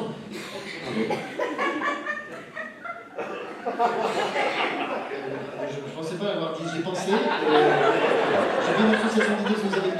Vous avez dit le dauphin, j'ai dit le poisson, pardonnez-moi. Je vous en prie. Le poisson. Mais c'est un mammifère. Pardon? C'est un mammifère. Qui ça, Charles VI? Le dauphin. Ah oui, le dauphin, c'est un mammifère, bien sûr. Allez-y, donc on a été au dauphin, pardonnez-moi, excusez-moi. Donc c'est un moment où le dauphin Charles, qui a un certain nombre de problèmes, effectivement, les caisses de l'État sont vides, etc. Il est acculé au sud de la Loire. Il est quoi, pardon? Acculé au sud de la Loire. J'avais mal entendu, non, j'ai eu peur. Allez-y. Je ne vous interromps plus, Frédéric Julien. Donc, vous en étiez au dauphin qui est acculé au sud de la Loire. Oui, dans la région de Chinon et de Bourges. Et donc c'est le moment où... Est-ce qu'il y a eu... est-ce que le dauphin s'est fait acculer dans d'autres endroits? Ou est-ce qu'il s'est fait acculer uniquement au sud de la Loire? Donc, moi j'ai préparé cette question, contrairement à toi. C'est une question qui n'a aucun intérêt. Personne ne veut savoir ça. Donc, c'est l'histoire de France. Donc il est acculé au sud de la Loire. On est en droit de savoir où est-ce que les monarques se font acculer. Mais là c'est la quadrillole. Voilà, c'est la blague. Revenons à des choses sérieuses. Les auditeurs ici veulent des choses sérieuses, donc on a envie de rigoler pour n'importe quel...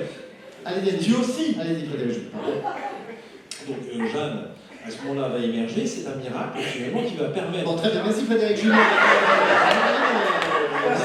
On parle parle d'un miracle, effectivement. Jeanne d'Arc, qu'est-ce que ça vous évoque? Mais je suis tout à fait d'accord avec vous, monsieur Ray. Ce miracle dont vous parlez, c'est Jeanne d'Arc. Parce que, rappelons quand même que c'est une jeune fille de la guerre, une jeune fille de la frontière qui a vécu les atrocités de la guerre. Hein. Son village est régulièrement pillé, incendié. Elle est obligée de se réfugier dans le village voisin. Et elle ne va pas se soumettre à l'envahisseur ni à l'ennemi. Elle va se redresser et combattre l'ennemi. Et on peut parler en ça de sursaut, peut-être de premier sursaut national, c'est-à-dire que avant Jeanne d'Arc, il y a le royaume, après Jeanne d'Arc, il y a la nation. Et elle est véritablement... Mais non, une chose pareille. Calmez-vous.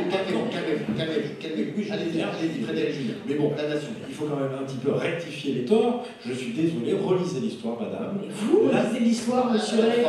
Prenez le dictionnaire et vous verrez bien que le mot nation n'apparaît qu'au XIXe siècle, au moment de la Révolution française. Ce sont les soldats blancs d'eux qui, sur le champ de bataille, crient « Vive la nation » contre tous les royaumes d'Europe.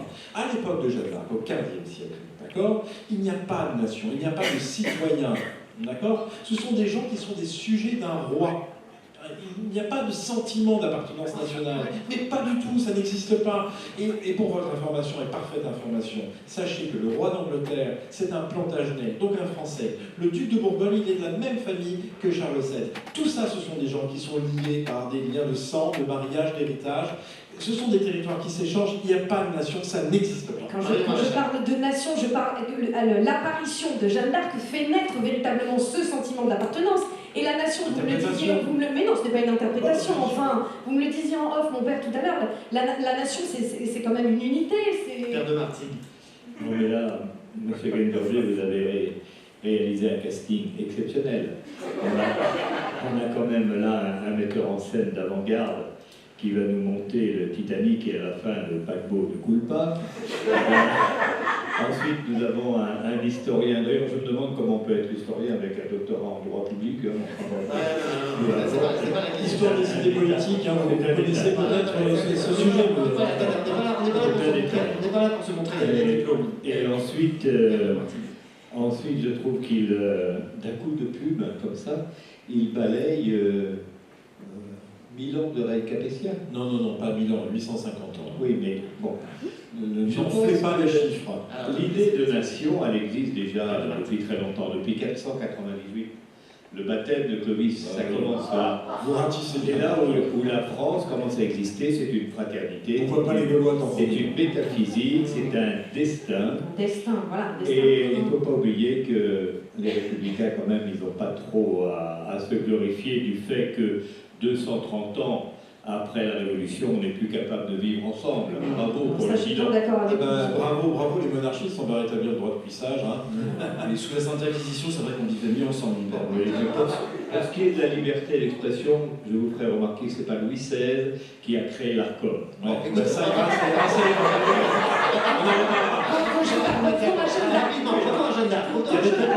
Quand je parle de nation, je parle de sentiment d'appartenance commun. Et aujourd'hui, une nation, notre nation française, être français, c'est ça. C'est avoir la sensation d'avoir une identité, des valeurs communes. Et nous avons besoin de nous référer et de croire de nouveau et de réaffirmer notre beau roman national, aujourd'hui plus que jamais. Dans un mythe, oui. Un mythe. Bien sûr, c'est un roman. J'aime bien cette expression, c'est un roman national. C'est-à-dire que, oui, exactement, c'est un mythe, c'est une histoire, c'est une fiction. Et bien sûr que l'histoire avec un grand H, c'est une collection de petites histoires qu'on a mis ensemble. Et puis on enlève les passages qui nous dérangent dans l'histoire, le colonialisme, etc. Enfin, tout ça, c'est complètement rajouter de nouveaux qui n'existaient pas avant.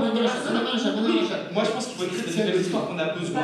Alors, peut-être pas la mienne, peu importe. Moi, je pense qu'on a besoin de nouvelles histoires pour se rassembler. Oui, on a besoin d'histoires. Oui, la seule chose qui peut rassembler le peuple, ce sont les histoires. Le problème avec votre roman national, c'est qu'il est dépassé, c'est qu'il est vieillot, c'est qu'il est belliqueux, c'est qu'il met en place le mot nation, ne serait-ce que pour pouvoir se battre avec d'autres nations. Il y a toujours un ennemi, c'est toujours la guerre, en fait, dans votre roman épique national. Mais nous avons besoin, nous ne sommes pas passéistes, nous avons besoin de savoir... Non, nous avons juste besoin de savoir...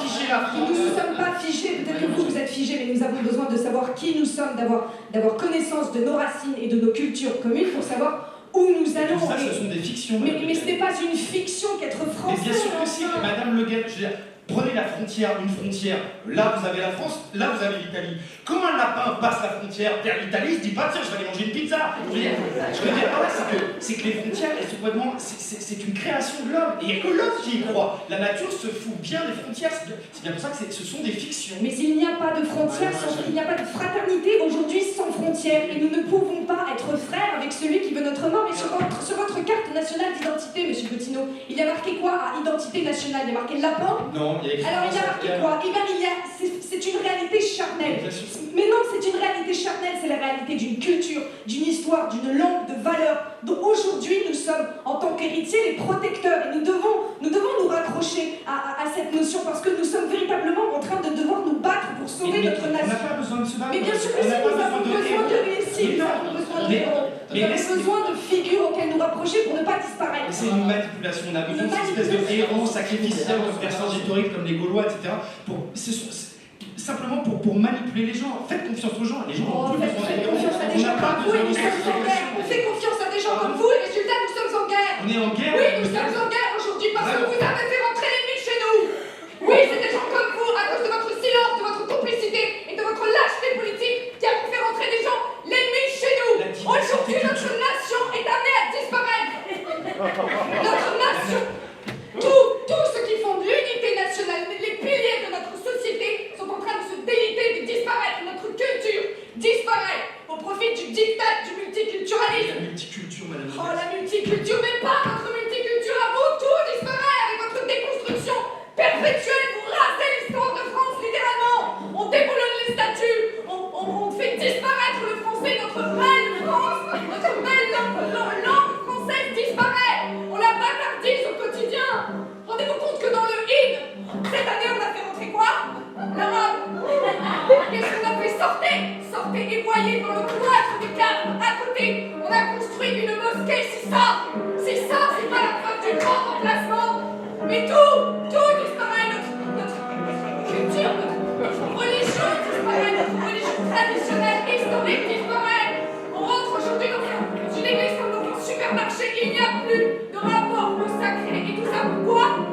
Parce que l'islam tue, messieurs dames, oui, parce que nous lui laissons la place. La nature a horreur du vide, alors l'islam, à cause de gens comme vous, s'insinue. Et non, l'avenir de la France ne viendra pas des bateaux de migrants, mais des berceaux de nos enfants. Alors oui, montons sur les barricades, brandissons notre étendard et faisons entendre notre voix pour notre belle nation. Car oui, vive Jeanne d'Arc et vive la France! Est-ce qu'on peut arrêter la musique, s'il vous plaît? Est-ce qu'on peut faire cesser cette mascarade là? Mais pardon, excusez-moi, j'étais où sommes-nous dans le discours? Marie-Ange, vous pouvez descendre, vous asseoir sur votre chaise. Dissonance, Jeanne d'Arc de Théâtre des Cas, André Benedetto, Cyril Cottineau, vous vouliez dire un mot? André Benedetto, mais où est-ce qu'on est là? Est-ce qu'on est dans un mauvais rêve? Est-ce que je suis dans un mauvais rêve? Je suis atterré par ce qui est en train de se passer là. De laisser ce genre de discours progresser. Vous savez, Madame Le Guen, en vrai, il y a 2 ou 3 ans, j'aurais démonté votre discours, point par point, par la rhétorique. Et là, je vous écoute et je me dis, au fond de moi, franchement, aujourd'hui, à quoi ça servirait? Vous n'avez pas besoin de monter sur vos grands chevaux, de vous prendre pour Jeanne d'Arc, montant sur les remparts d'Orléans pour aller exhorter les troupes françaises à aller massacrer l'ennemi pour sauver la France. Vous n'avez pas besoin, restez là en paix, Jeanne d'Arc. Vous n'en avez plus besoin. Et vous savez pourquoi? Je vais vous le dire très clairement, sans faux semblant. Parce que je pense, moi, que vous avez gagné, Madame Le Guen. Que c'est déjà fait. Vous avez gagné. Il n'y a qu'à regarder à chaque fois en France, dans les élections, à chaque fois c'est une espèce de tempête électorale. La marée brune, elle est de plus en plus puissante, on fait barrage, mais jusque quand? Et puis rassurez-vous, regardez vos petits copains en Europe, en Italie, en Hongrie, récemment en Pologne, au sein des coalitions gouvernementales, en Suède, en Finlande, en République tchèque, en Belgique, en Allemagne, l'extrême droite, elle progresse partout. Et le monde entier semble vous encourager, Madame Le Guen. Regardez, les Américains ont quand même réélu Donald Trump, avec à ses côtés un Elon Musk qui fait un salut nazi devant la foule. On n'est même plus dans la dédiabolisation, on est carrément dans la banalisation du fascisme. Et puis partout, c'est la guerre. On a le conflit israélo-palestinien, on a Netanyahou qui se venge sur la population palestinienne des massacres du 7 octobre. On a Poutine qui envahit l'Ukraine, on a Trump qui bombarde l'Iran. Excusez-moi, laissez-moi finir. Et tous ces dirigeants, Madame Le Guen, tous ces battants de guerre, et bien étrangement, c'est pas des gens de gauche. Ben non, c'est que des gens de la droite, c'est que des gens de la droite radicale qui pensent les mêmes choses que vous, qui prônent les mêmes valeurs que vous, l'identité nationale, le respect des frontières, de la culture et que sais-je. Madame Le Guen, on voit bien, c'est Madame Le Guen. C'est exactement ça que vous êtes en train de faire. C'est vers la guerre que vous êtes en train de diriger notre pays. Du coup, tout le monde a peur. Franchement, qui n'a pas peur ici? Qui n'a pas peur parmi nos auditeurs, nos auditrices, les spectateurs, les spectateurs? Qui voit l'avenir avec confiance? Qui se dit, ça va bien se passer? On a peur d'une troisième guerre mondiale. On a peur d'un conflit nucléaire qui pourrait nous péter à la gueule d'un seul coup. Les gens sont terrorisés. Et vous savez, Madame Le Guen, le jour où vous aurez vraiment gagné, n'oubliez pas ce que je vais vous dire. C'est tellement facile de gagner avec la peur. Il n'y a aucune gloire, aucun mérite d'utiliser la peur pour remporter des victoires électorales. Parce que la peur, c'est le sentiment le plus irrationnel que connaît l'être humain. La peur, elle existe dans la chambre des enfants qui sont persuadés qu'il y a des loups, il y a des fantômes dans leur chambre, quand bien même il n'y a rien. La peur, elle est là, elle hante nos nuits. La peur, elle est primitive, elle est bestiale, elle est préhistorique même. Elle a été placée là dans notre cerveau pour, j'en sais rien, pour nous protéger des attaques de loups, des ours, et quand bien même, j'ose le dire, nous vivons actuellement en sécurité parce qu'on n'est plus dans la forêt, on n'est plus dans les grottes, on ne va pas se faire attaquer par des loups. Et ben non, la peur, elle ne veut pas disparaître. Elle a besoin de s'alimenter, elle traque tous les craquements dans les poutres des chambres d'enfants pour les effrayer. Et c'est ce que vous faites, Madame Le Guen. Vous alimentez la peur irrationnelle des gens de façon délibérée. Et je le comprends parce que c'est ça la garantie de votre succès. C'est ça, l'instrument de votre victoire, la peur. Et donc, vous ne pouvez que gagner parce que c'est tellement plus facile dans l'être humain d'avoir peur que d'avoir confiance dans l'autre, dans l'humanité. Vous avez gagné, Madame Le Guen. Et si vous avez gagné, ben, il faut que je me rende à l'évidence. Ça veut dire que moi j'ai perdu. Vous ne faites pas besoin de vous énerver, j'ai perdu. Ça veut dire que tout ce que j'ai fait jusqu'à présent n'a servi strictement à rien. J'ose le dire, n'en déplaise à certains. Votre arrivée au pouvoir, c'est l'échec du monde de la culture, c'est l'échec du théâtre dans sa mission de créer des liens, des passerelles entre les cultures. On s'est planté, on n'a pas réussi. Et moi-même, cette espèce de mission, je me suis cru investi je sais pas, j'ai embrassé cette vocation, péché d'orgueil, j'ai cru que je devais, j'en sais rien, sauver le monde, faire quelque chose parce que le théâtre m'avait tellement apporté, a tellement changé ma vie, je devais le rendre. Alors j'ai fait des spectacles, j'ai fait l'action culturelle, partout on m'a demandé, dans les lycées, dans les banlieues, dans les campagnes, et chaque jour j'y ai mis tout l'espoir, tout l'amour, toute la confiance que j'avais dans l'être humain. Toute la confiance, je l'ai mise là-dedans, Madame Le Guen. Parce que, je sais pas, je devais essayer de recoudre chaque jour ce que le monde déchire en permanence. Et là, je me rends compte que ça n'a pas fonctionné. Que tout ce que j'ai entrepris n'a pas fonctionné. Je me balade dans les rues de ce festival d'Avignon là, et je vois les sourires des gens, et je vois les yeux pleins d'espoir, des gens qui traquent des compagnies, et d'un côté je me dis, mais stop les gars, ça sert à rien, le théâtre ça va pas changer le monde, ça ne sert à rien, et de l'autre côté j'en sens une hyper tristesse parce que je sens que c'est bientôt terminé, qu'on vit là les dernières années d'insouciance à cause de Jean-Claude Ross. J'ai presque terminé, laissez-moi terminer. Moi, j'ai plus envie de faire de théâtre, je sais même plus pourquoi je suis là. Je suis là en train de prendre des notes, je n'arrive plus à y croire, j'ai envie de me barrer. J'ai envie de me barrer dans la montagne, au bord de l'océan. Je deviens misanthrope, je ne crois plus moi-même en l'humanité, Madame Le Guen, je n'y crois plus. Et si j'avais pas mes deux gosses avec leurs grands yeux ouverts sur l'avenir, mais quel avenir? Mais je me barrais, mais je peux pas, je suis obligé de lutter, mais je me sens moi, comme ce colibri là de Pierre Rabhi, vous savez le petit colibri avec sa goutte d'eau dans le bec au-dessus de l'incendie du monde, et il est là avec sa goutte d'eau et tous les animaux se moquent de lui, il lui dit mais elle sert à rien ta goutte d'eau, mais rentre chez toi, tu sers à rien. Et le petit colibri qui dit mais je fais ma part, et ben cette histoire, cette parabole, Madame Le Guen, là, je la trouve débile. Je me sens le plus gros crétin du monde de croire que ma part, elle peut changer quelque chose à qui est en train de se passer. Ça ne sert à rien, je suis comme ce colibri avec les ailes qui brûlent au-dessus de l'incendie du monde. Et j'ai cette goutte d'eau dans mon bec.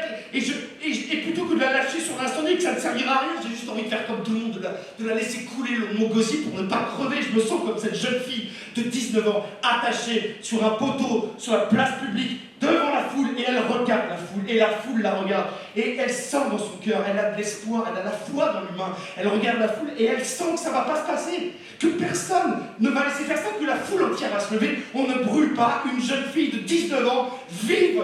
Les gens vont faire quelque chose.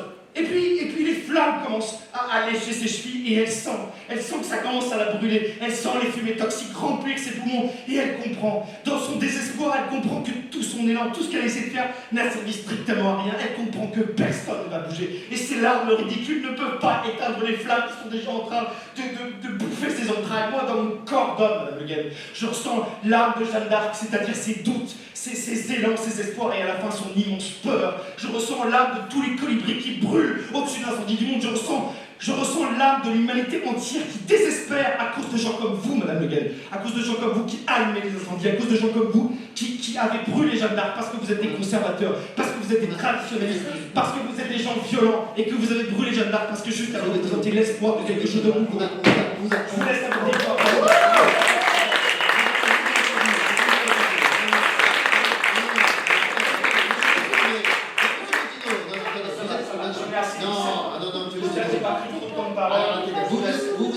vous vous êtes exprimé, voilà. Ah non, je me fâche. Ah non, vous partez pas, monsieur Gauthier.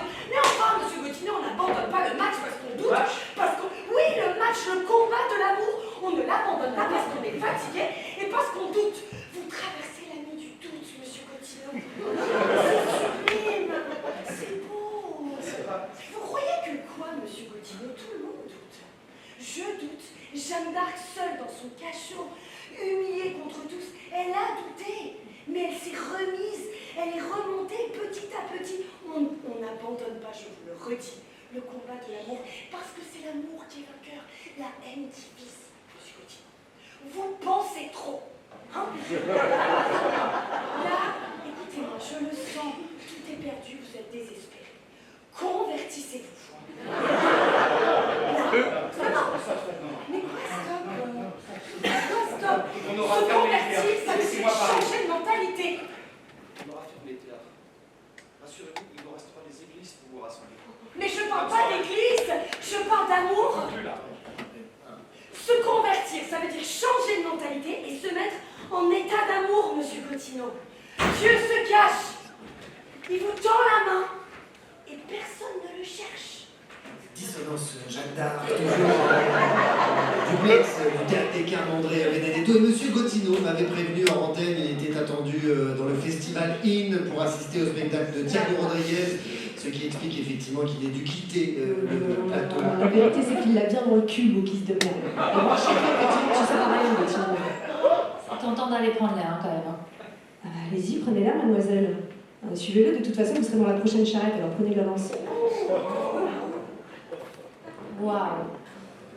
En fait, vous me faites penser à un mec violent qui fait croire à sa femme qu'elle ne peut pas partir de chez lui parce que sans lui, elle sera rien, que si elle passe la porte de la maison, elle ne sera rien sans lui, elle ne peut pas vivre sans lui, mais c'est le contraire, vous savez. En fait, ce que vous ne savez pas, c'est qu'au-delà du monde violent, brutal, tapageur que vous nous proposez, il y en a un autre qui s'invente, qui est en train de s'inventer maintenant. En fait, et vous ne le voyez pas, vous ne pouvez pas le voir, mais il existe. Il y a des gens, aujourd'hui, certaines personnes apprennent à leurs enfants, par exemple, à haïr le pouvoir.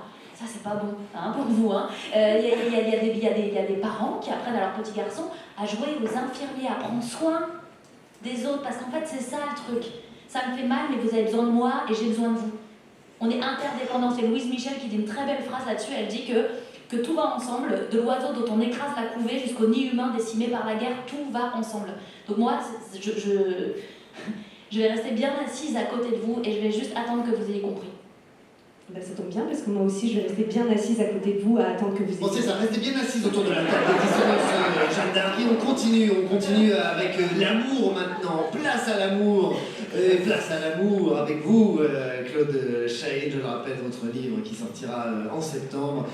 Moi, Claude Chahine, ma vie à l'épreuve de la guerre, l'amour à l'épreuve de ma vie, à l'épreuve de Beyrouth à Saint-Laurent-du-Mar. On en reparlera dans quelques instants. Je vous écoutais avec monsieur Gautineau, dont le départ était prévu, puisqu'il doit aller voir un spectacle dans le IN. Vous lui parliez de l'état d'amour. Alors, Claude Chahine, qu'est-ce que c'est l'état d'amour pour nos auditeurs, nos auditrices? Alors, je disais que à monsieur Gautineau, se convertir à l'état d'amour, ça veut dire changer de mentalité quand tout est perdu et se mettre en état d'amour, c'est-à-dire s'acharner à donner aux autres. Et c'est s'acharner en douceur, vous voyez, à donner aux autres. Parce que ce dont je parle, c'est d'un amour infime, silencieux, pas forcément criard. Tout à fait. C'est-à-dire aimer, tendre la main, embrasser, sourire aussi. C'est donner pour l'acte même et la joie pure de donner sans absolument rien attendre en retour. Et ça, c'est très dur, parce qu'évidemment, on comprend ce que ça veut dire de ne rien attendre en retour. Mais c'est désespérant. Moi-même, j'échoue toute la journée au contact avec tous ces enfants malades. Je veux dire, c'est désespérant de donner et de voir que rien ne change. C'est absolument bouleversant de se dire, bon, ben, c'est pas grave. Il y a un petit caillou, je trébuche, je tombe, et hop, hop, hop, je me remets debout et je recommence. C'est ça la clé. Oui, la clé, c'est que quelque part, l'état d'amour, c'est-à-dire se mettre en mouvement vers l'autre, eh bien, c'est une discipline. Et ce qui est absolument sublime, c'est que on peut tous y arriver. Alors, comment vous faites, vous? C'est quoi votre truc? Alors moi, mon truc, ça serait effectivement, moi, quand tout est perdu, ben, je cuisine. Oui. Alors moi, je cuisine pour les autres, peu importe. Et alors, et peu importe que ce soit bon ou pas, mais ce qui importe, c'est de retrouver ces étincelles, c'est de relier et de relever la tête et de repartir sur une joie, parce que c'est ça finalement qui nous... Je dirais que c'est comme je ne sais pas si nos auditrices et nos auditeurs comprennent ça, c'est comme un footing de l'amour. Alors, on trébuche, on tombe, et c'est pas grave, on se relève, et surtout, on recommence. Et peu importe que ça fonctionne, tôt ou tard, ça va le faire. Et c'est ça, cet état d'amour auquel, vous comprenez, il faut s'accrocher. C'est le footing de l'amour. J'adore en tout cas cette expression, le footing de l'amour. Je sais pas, j'ai trouvé ça. Mais oui, mais je trouve ça très très mignon. Comment vous faites? C'est-à-dire, les gens nous écoutent et on les en remercie. Ce footing de l'amour, il y a Jeanne, toujours, qui est là, qui est pas loin. Ah, parce que elle fait partie, je sais, alors elle fait partie de votre vie. Est-ce que c'est un petit truc? Est-ce qu'elle vous aide à faire ce petit footing de l'amour, Jeanne d'Arc, le Chaline? Alors, oui, elle m'aide profondément. Pour la foi. Pour la foi, c'est un exemple de vertu, Jeanne d'Arc.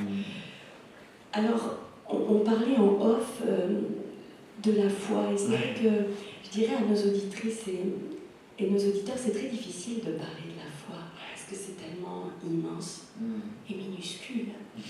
Moi, je dirais que c'est un rapport charnel au divin. Je crois, moi, profondément en Dieu, parce que j'ai un manque. Oui, parce qu'il me manque. Il me manque très fort. Et alors, je me dis que la foi me donne un sens.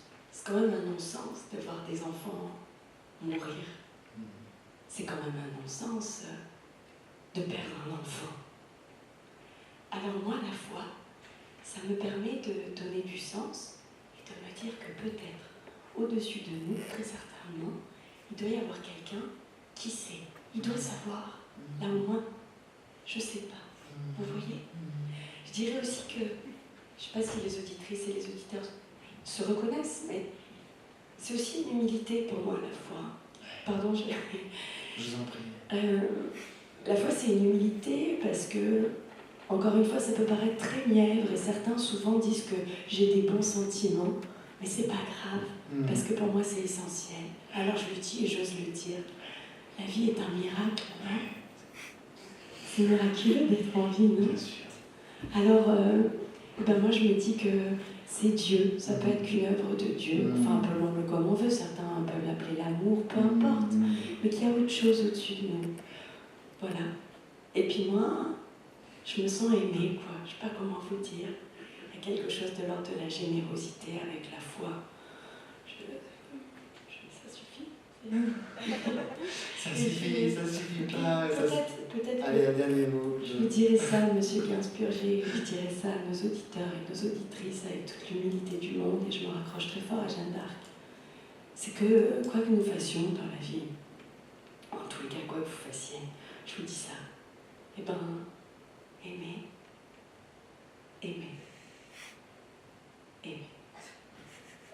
Dissonance Jeanne d'Arc. Des termes, André Benedetto. On va revenir à votre livre et à votre vie, Claude Chahine. À l'âge de 2 ans, vous êtes au Liban, à Beyrouth, et vous voyez vos parents se faire massacrer sous vos yeux. Oui. Votre père d'abord, puis votre mère. Votre mère d'abord, puis votre père. Peu importe, parce qu'il s'est fait son nom, il y a tous les deux. Vos 2 parents sont massacrés sous vos yeux. Oui, c'est parce que j'avais dit dans le mauvais sens. Ils sont massacrés sous vos yeux dans un camp. Vous êtes dans le camp de Sabra et Shatila, c'est au Liban. Et vous êtes une toute petite fille de 2 ans, haute comme 3 pommes, et vous assistez au massacre de vos parents sous vos yeux. On est au Liban, on est dans ce camp de Sabra et Shatila. C'est un épisode méconnu et funeste de notre histoire contemporaine. Des Occidentaux. Oui, exactement. Oui, en tout cas, en Occident, effectivement, on le connaît mal. Père de Martigues, je le disais tout à l'heure en début d'émission, vous avez servi l'État français de nombreuses années. Est-ce que vous pouvez rappeler rapidement à nos auditeurs et nos auditrices, en quelques mots, ce qu'il s'est passé dans ce camp de Sabra et Shatila? On est au Liban dans les années 80. Oui, en fait, c'était en septembre 1982. Je me trouvais à l'époque à Beyrouth pour des opérations. Et effectivement, je me souviens de cet épisode tragique. D'abord, tout a commencé par l'assassinat du président chrétien libanais, Bachir Gemayel. Et ensuite, donc, les milices chrétiennes ont voulu se venger, prendre des mesures de rétorsion contre les Palestiniens, et ont bloqué les camps de Sabra et Shatila. En fait, c'était des quartiers assez insalubres qui se trouvaient dans la banlieue ouest de Beyrouth. Ah l'ouest, effectivement. Un peu comme vous, monsieur. À l'ouest. Alors, effectivement, ces miliciens chrétiens ont bloqué ces quartiers pendant 3 jours, se sont introduits dans les rues et se sont livrés à des massacres absolument incroyables. Et c'était un carnage total. La France était là, nous étions là, et on a pu intervenir à un moment donné, au bout de 2 jours environ, et nous avons établi un couloir de sécurité des camps jusqu'à la Méditerranée, et nous avons pu exfiltrer vers la Tunisie Yasser Arafat, le chef palestinien, et son état-major. Et de ce fait, évidemment, les exactions se sont arrêtées. Claude Chahine. Mais mon père, pourquoi on n'a pas sauvé les enfants? Madame Chahine, votre naïveté est louable, bien sûr, hein, mais là, vous savez, nous sommes dans des circonstances exceptionnelles. C'est la raison d'État, c'est la guerre, ce sont des opérations militaires. L'humanitaire, à ce moment-là, n'a pas toujours sa place, et je crois que la solution la plus sage est celle que la France a choisi d'effectuer, c'est-à-dire sortir les autorités palestiniennes et les emmener très loin du Liban, et de ce fait, les massacres se sont arrêtés. Et vous en avez bénéficié, puisque vous aviez 2 ans à cette époque, et vous avez été sauvé. En tout cas, chapeau. On enchaîne avec vous, Claude Chahine. Je le répète, vos parents ont donc été massacrés sous vos yeux dans ce camp de Sabra et Shatila. Et effectivement, il y a eu un miracle. Vous avez été sauvés, puisque vous êtes ici avec nous ce soir, en tête des cadres de l'Eto.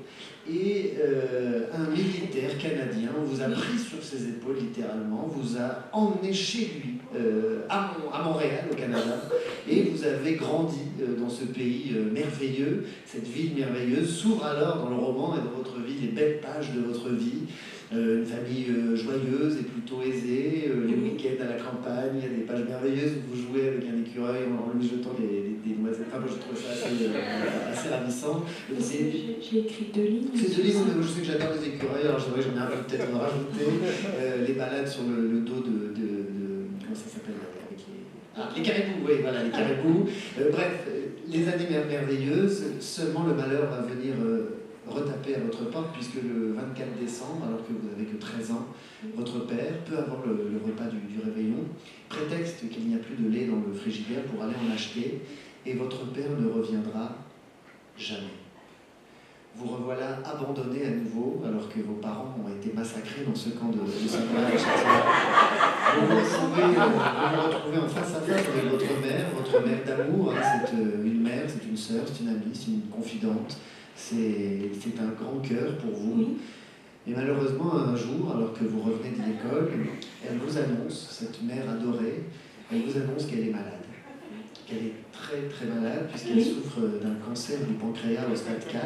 Elle vous fait la promesse, les yeux dans les yeux, de s'en sortir. Et elle vous dit, Claude, je te jure que je ne t'abandonnerai pas. Je te jure que je m'en sortirai. À la fin de sa vie, votre mère pesait 8 kilos.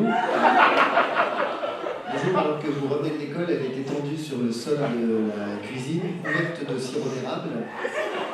Elle était certainement en train de préparer des pancakes.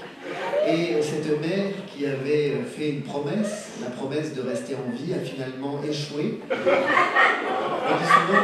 dit souvent que, s'il vous plaît, on dit souvent que qui veut vaincre le cancer y parvient.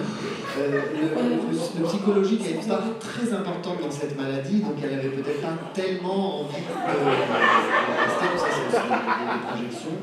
Vos parents massacrés au Liban, votre père parti pour acheter du lait et jamais rentré à la maison, votre mère morte de 8 kilos allongée sur le sol de la cuisine. Et après tout ça, Claude, vous croyez encore en Dieu.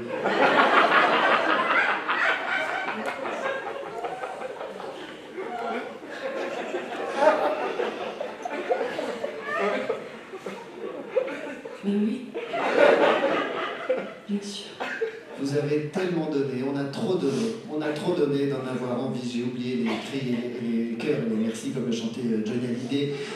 Plaisir d'offrir, joie de recevoir. Il y a quelqu'un pour vous au bout du fil. Claude Chahin, c'est un cadeau. Dissonance Jeanne d'Arc, toujours en duplex du théâtre des Calandré Benedetto. Mathieu, c'est bon pour la liaison, me fait signe que oui. Il est 23h19, heure d'Avignon, Paris, France, et 17h19, oulala, à Chicoutimi, petite bourgade au nord-est, pour le coup, de Montréal. Allô, est-ce que vous nous entendez, monsieur? Claude Chahin vous écoute.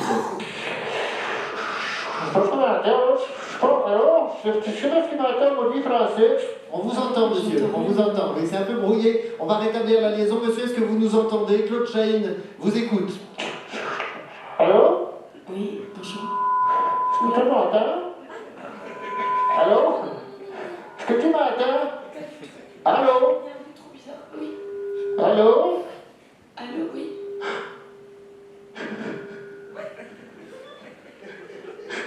Allô? C'est toi, Claude? Oui, bonsoir. C'est moi? Oui, toi? C'est moi. C'est Jean-Michel Samoret, c'est ton père? Je suis tellement content de ta date. Je l'aimais tellement, là. Je suis parti parce que j'avais mis enceinte une petite lycéenne du quartier, là. J'ai pas osé assumer mes erreurs. Je vois que t'es devenue une grande femme, toujours aussi généreuse. Ok, papa, je suis désolée, mais pour moi c'est très compliqué. Pour moi aussi, je suis compliqué. J'imagine. Mais là, si tu veux, j'ai été invitée pour parler de Jeanne d'Arc. Et du coup, je suis très mal à l'aise. T'es pas en train de me mettre la grand vent, là? Non, non, pas du tout. Je te propose de... Parce que moi, je prends sur moi pour en payer. Je comprends.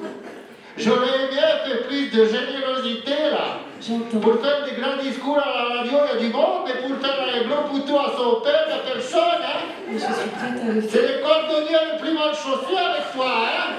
T'as pas changé, hein. C'est toujours la même, hein. Égoïste comme ta mère. T'as fini comme elle devait finir, hein. J'aurais dû te laisser là-bas, au pays des bicots, connasse.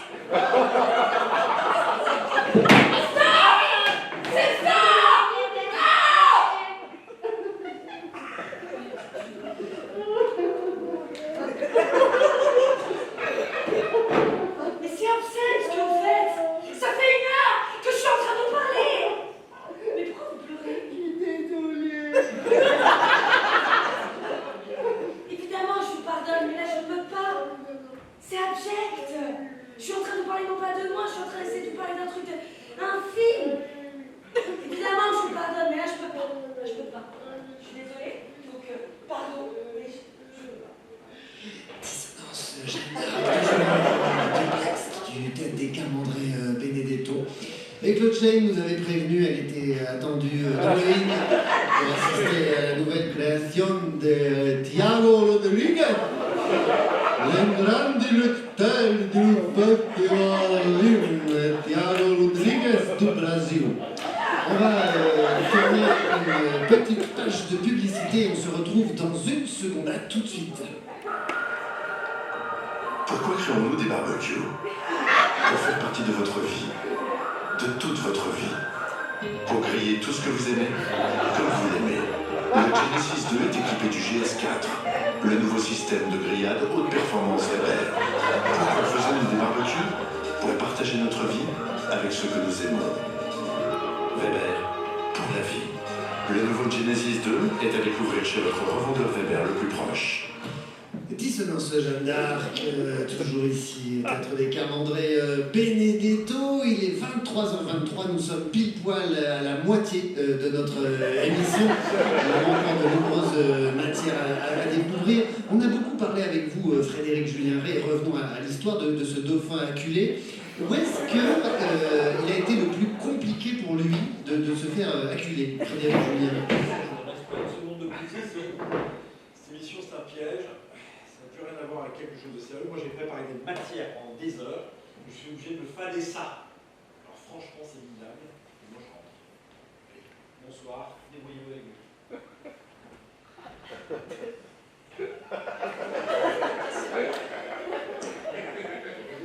Rodriguez! Rodriguez, père et fils. Thiago Rodriguez du Brésil.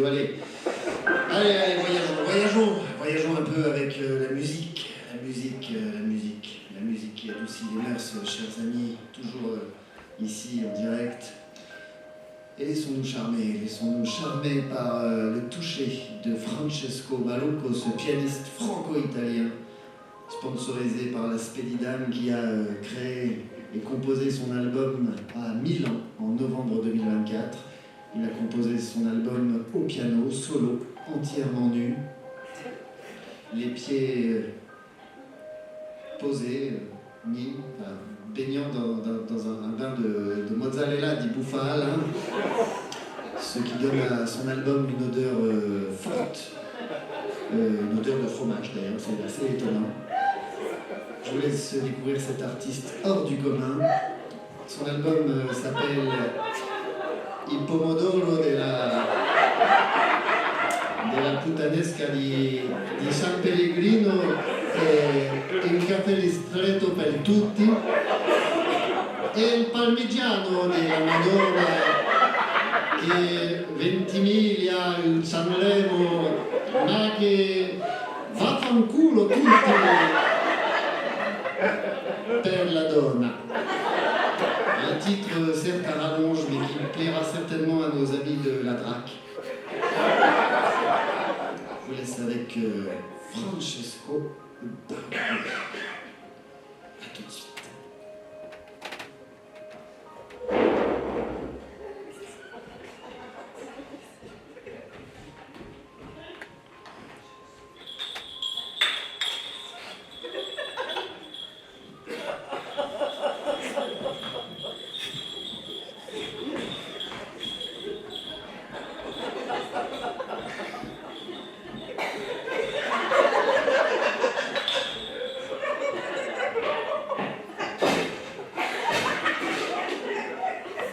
Il est possédé.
Mais la pauvre, mais vous avez vu comment une Burger l'a traitée, c'est ignoble.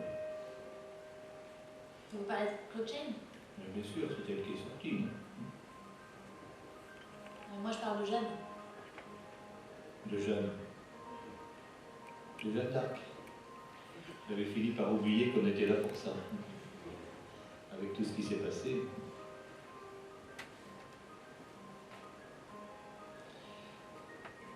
Excusez-moi, je pourrais me rapprocher un peu de vous? On n'est plus que tous les deux là. Oui, oui. Merci.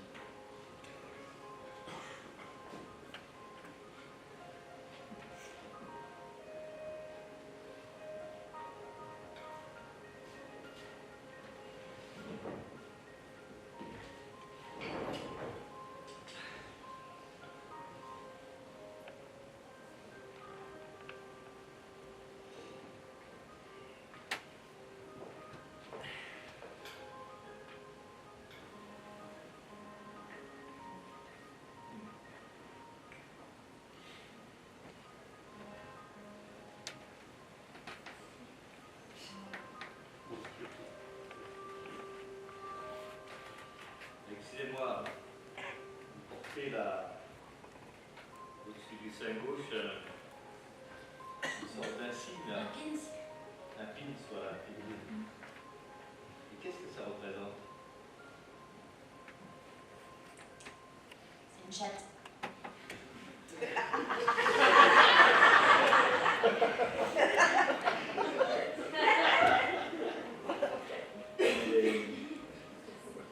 Précisément. Précisément, c'est un sexe de femme, quoi, une vulve, une petite chatte.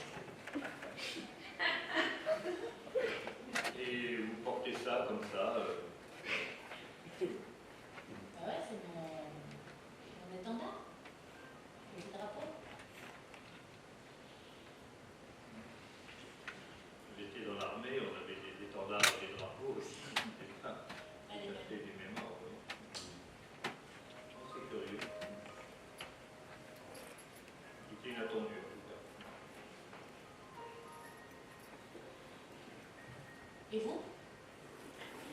Moi, j'aurais pas l'idée de me mettre un sexe d'homme autour du cou. Hein. C'est quoi votre petit gris-gris là, votre pin? C'est quoi? Évidemment. Différent. Une croix religieuse, vous voyez, c'est un objet précieux. C'est quoi? L'objet précieux, c'est ton or.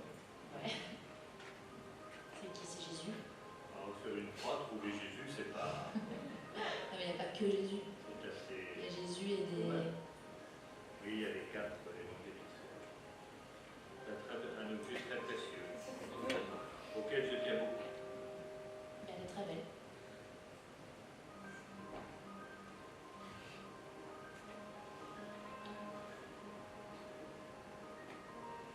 On échange?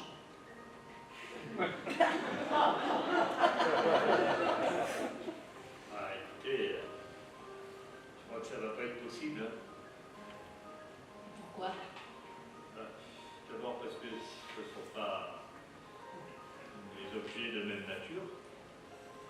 Et puis moi, je suis que le dépositaire provisoire. Ça me vient de mes prédécesseurs, je vais le transmettre à mes successeurs. Mais non, je ne peux pas les changer. Vraiment pas.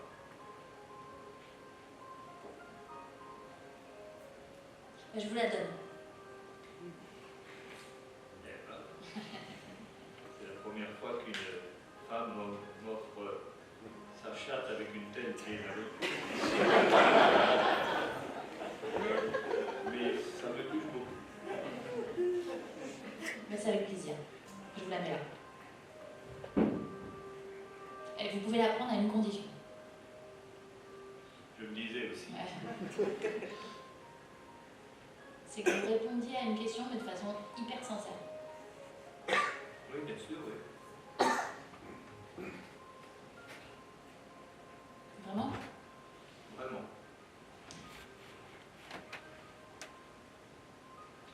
Alors vous êtes là, sur cette chaise, ici, dans cet espace. Et qu'est-ce que vous attendez? Dans un premier temps, je dirais que j'attends de savoir si l'émission est terminée. Vous voyez ce que je veux dire, quoi.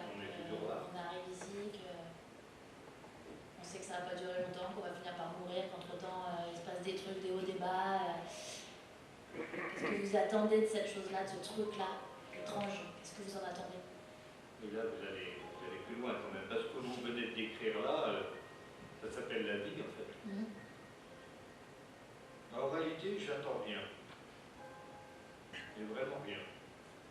Parce que vous savez, lorsqu'on vit dans les attentes, on est toujours déçu. Parce que le monde, il fonctionne comme il peut ou comme il veut, on ne sait pas. Et puis, il vaut mieux vivre sans attente. Comme ça, on a l'esprit dégagé, la vie est plus simple. Moi, je pensais que l'attente, c'était un peu l'espoir aussi, non? Quelque chose comme ça. L'espoir, c'est quelque chose qui viendra demain. L'attente, c'est maintenant. Mais vous attendez quoi, en fait? Moi, j'attends des trucs assez basiques, hein, je pense un peu comme tout le monde,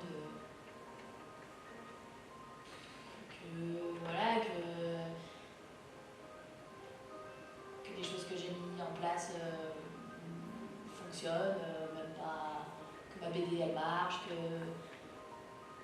que les gens que j'ai aimés, que j'aime, aillent, quoi, soient heureux, qu'ils soient pas malades, voilà, qu'ils soient à peu près, continuent à tenir, des trucs comme ça, quoi. C'est bien, c'est légitime. Tout le monde a envie que les choses se passent bien. Il n'y a pas de problème. Mais sur un plan plus subtil, plus élevé, qu'est-ce que vous attendez? Plus subtil. Tu sais, je peux te tutoyer ou pas? Oui, on peut tutoyer, ça rapproche les êtres. Tu vois, sur un plan plus subtil, je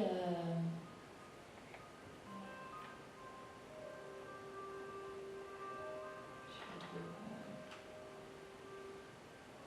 Je sais pas, quelque chose comme un truc comme que l'amour ce soit maintenant, un truc comme ça. En fait, ça tombe bien parce que l'amour, ça peut être que maintenant. Quand est-ce que ça pourrait être? Ouais, des consolations, des chagrins d'amour, l'amour c'est pas forcément maintenant, si. Ça, c'est soit du passé, soit du devenir. Non, l'amour, c'est maintenant. Ça peut être que maintenant, d'ailleurs, l'amour. Ça peut pas être ni avant, ni après. L'amour, c'est maintenant. T'as répondu sincèrement, tu crois? Ah oui. T'as gagné ma petite chatte, regarde, est-ce que je peux la mettre, tu vas la porter ou pas? Ouais. Vous allez très bien, regarde. Là, je te la mets?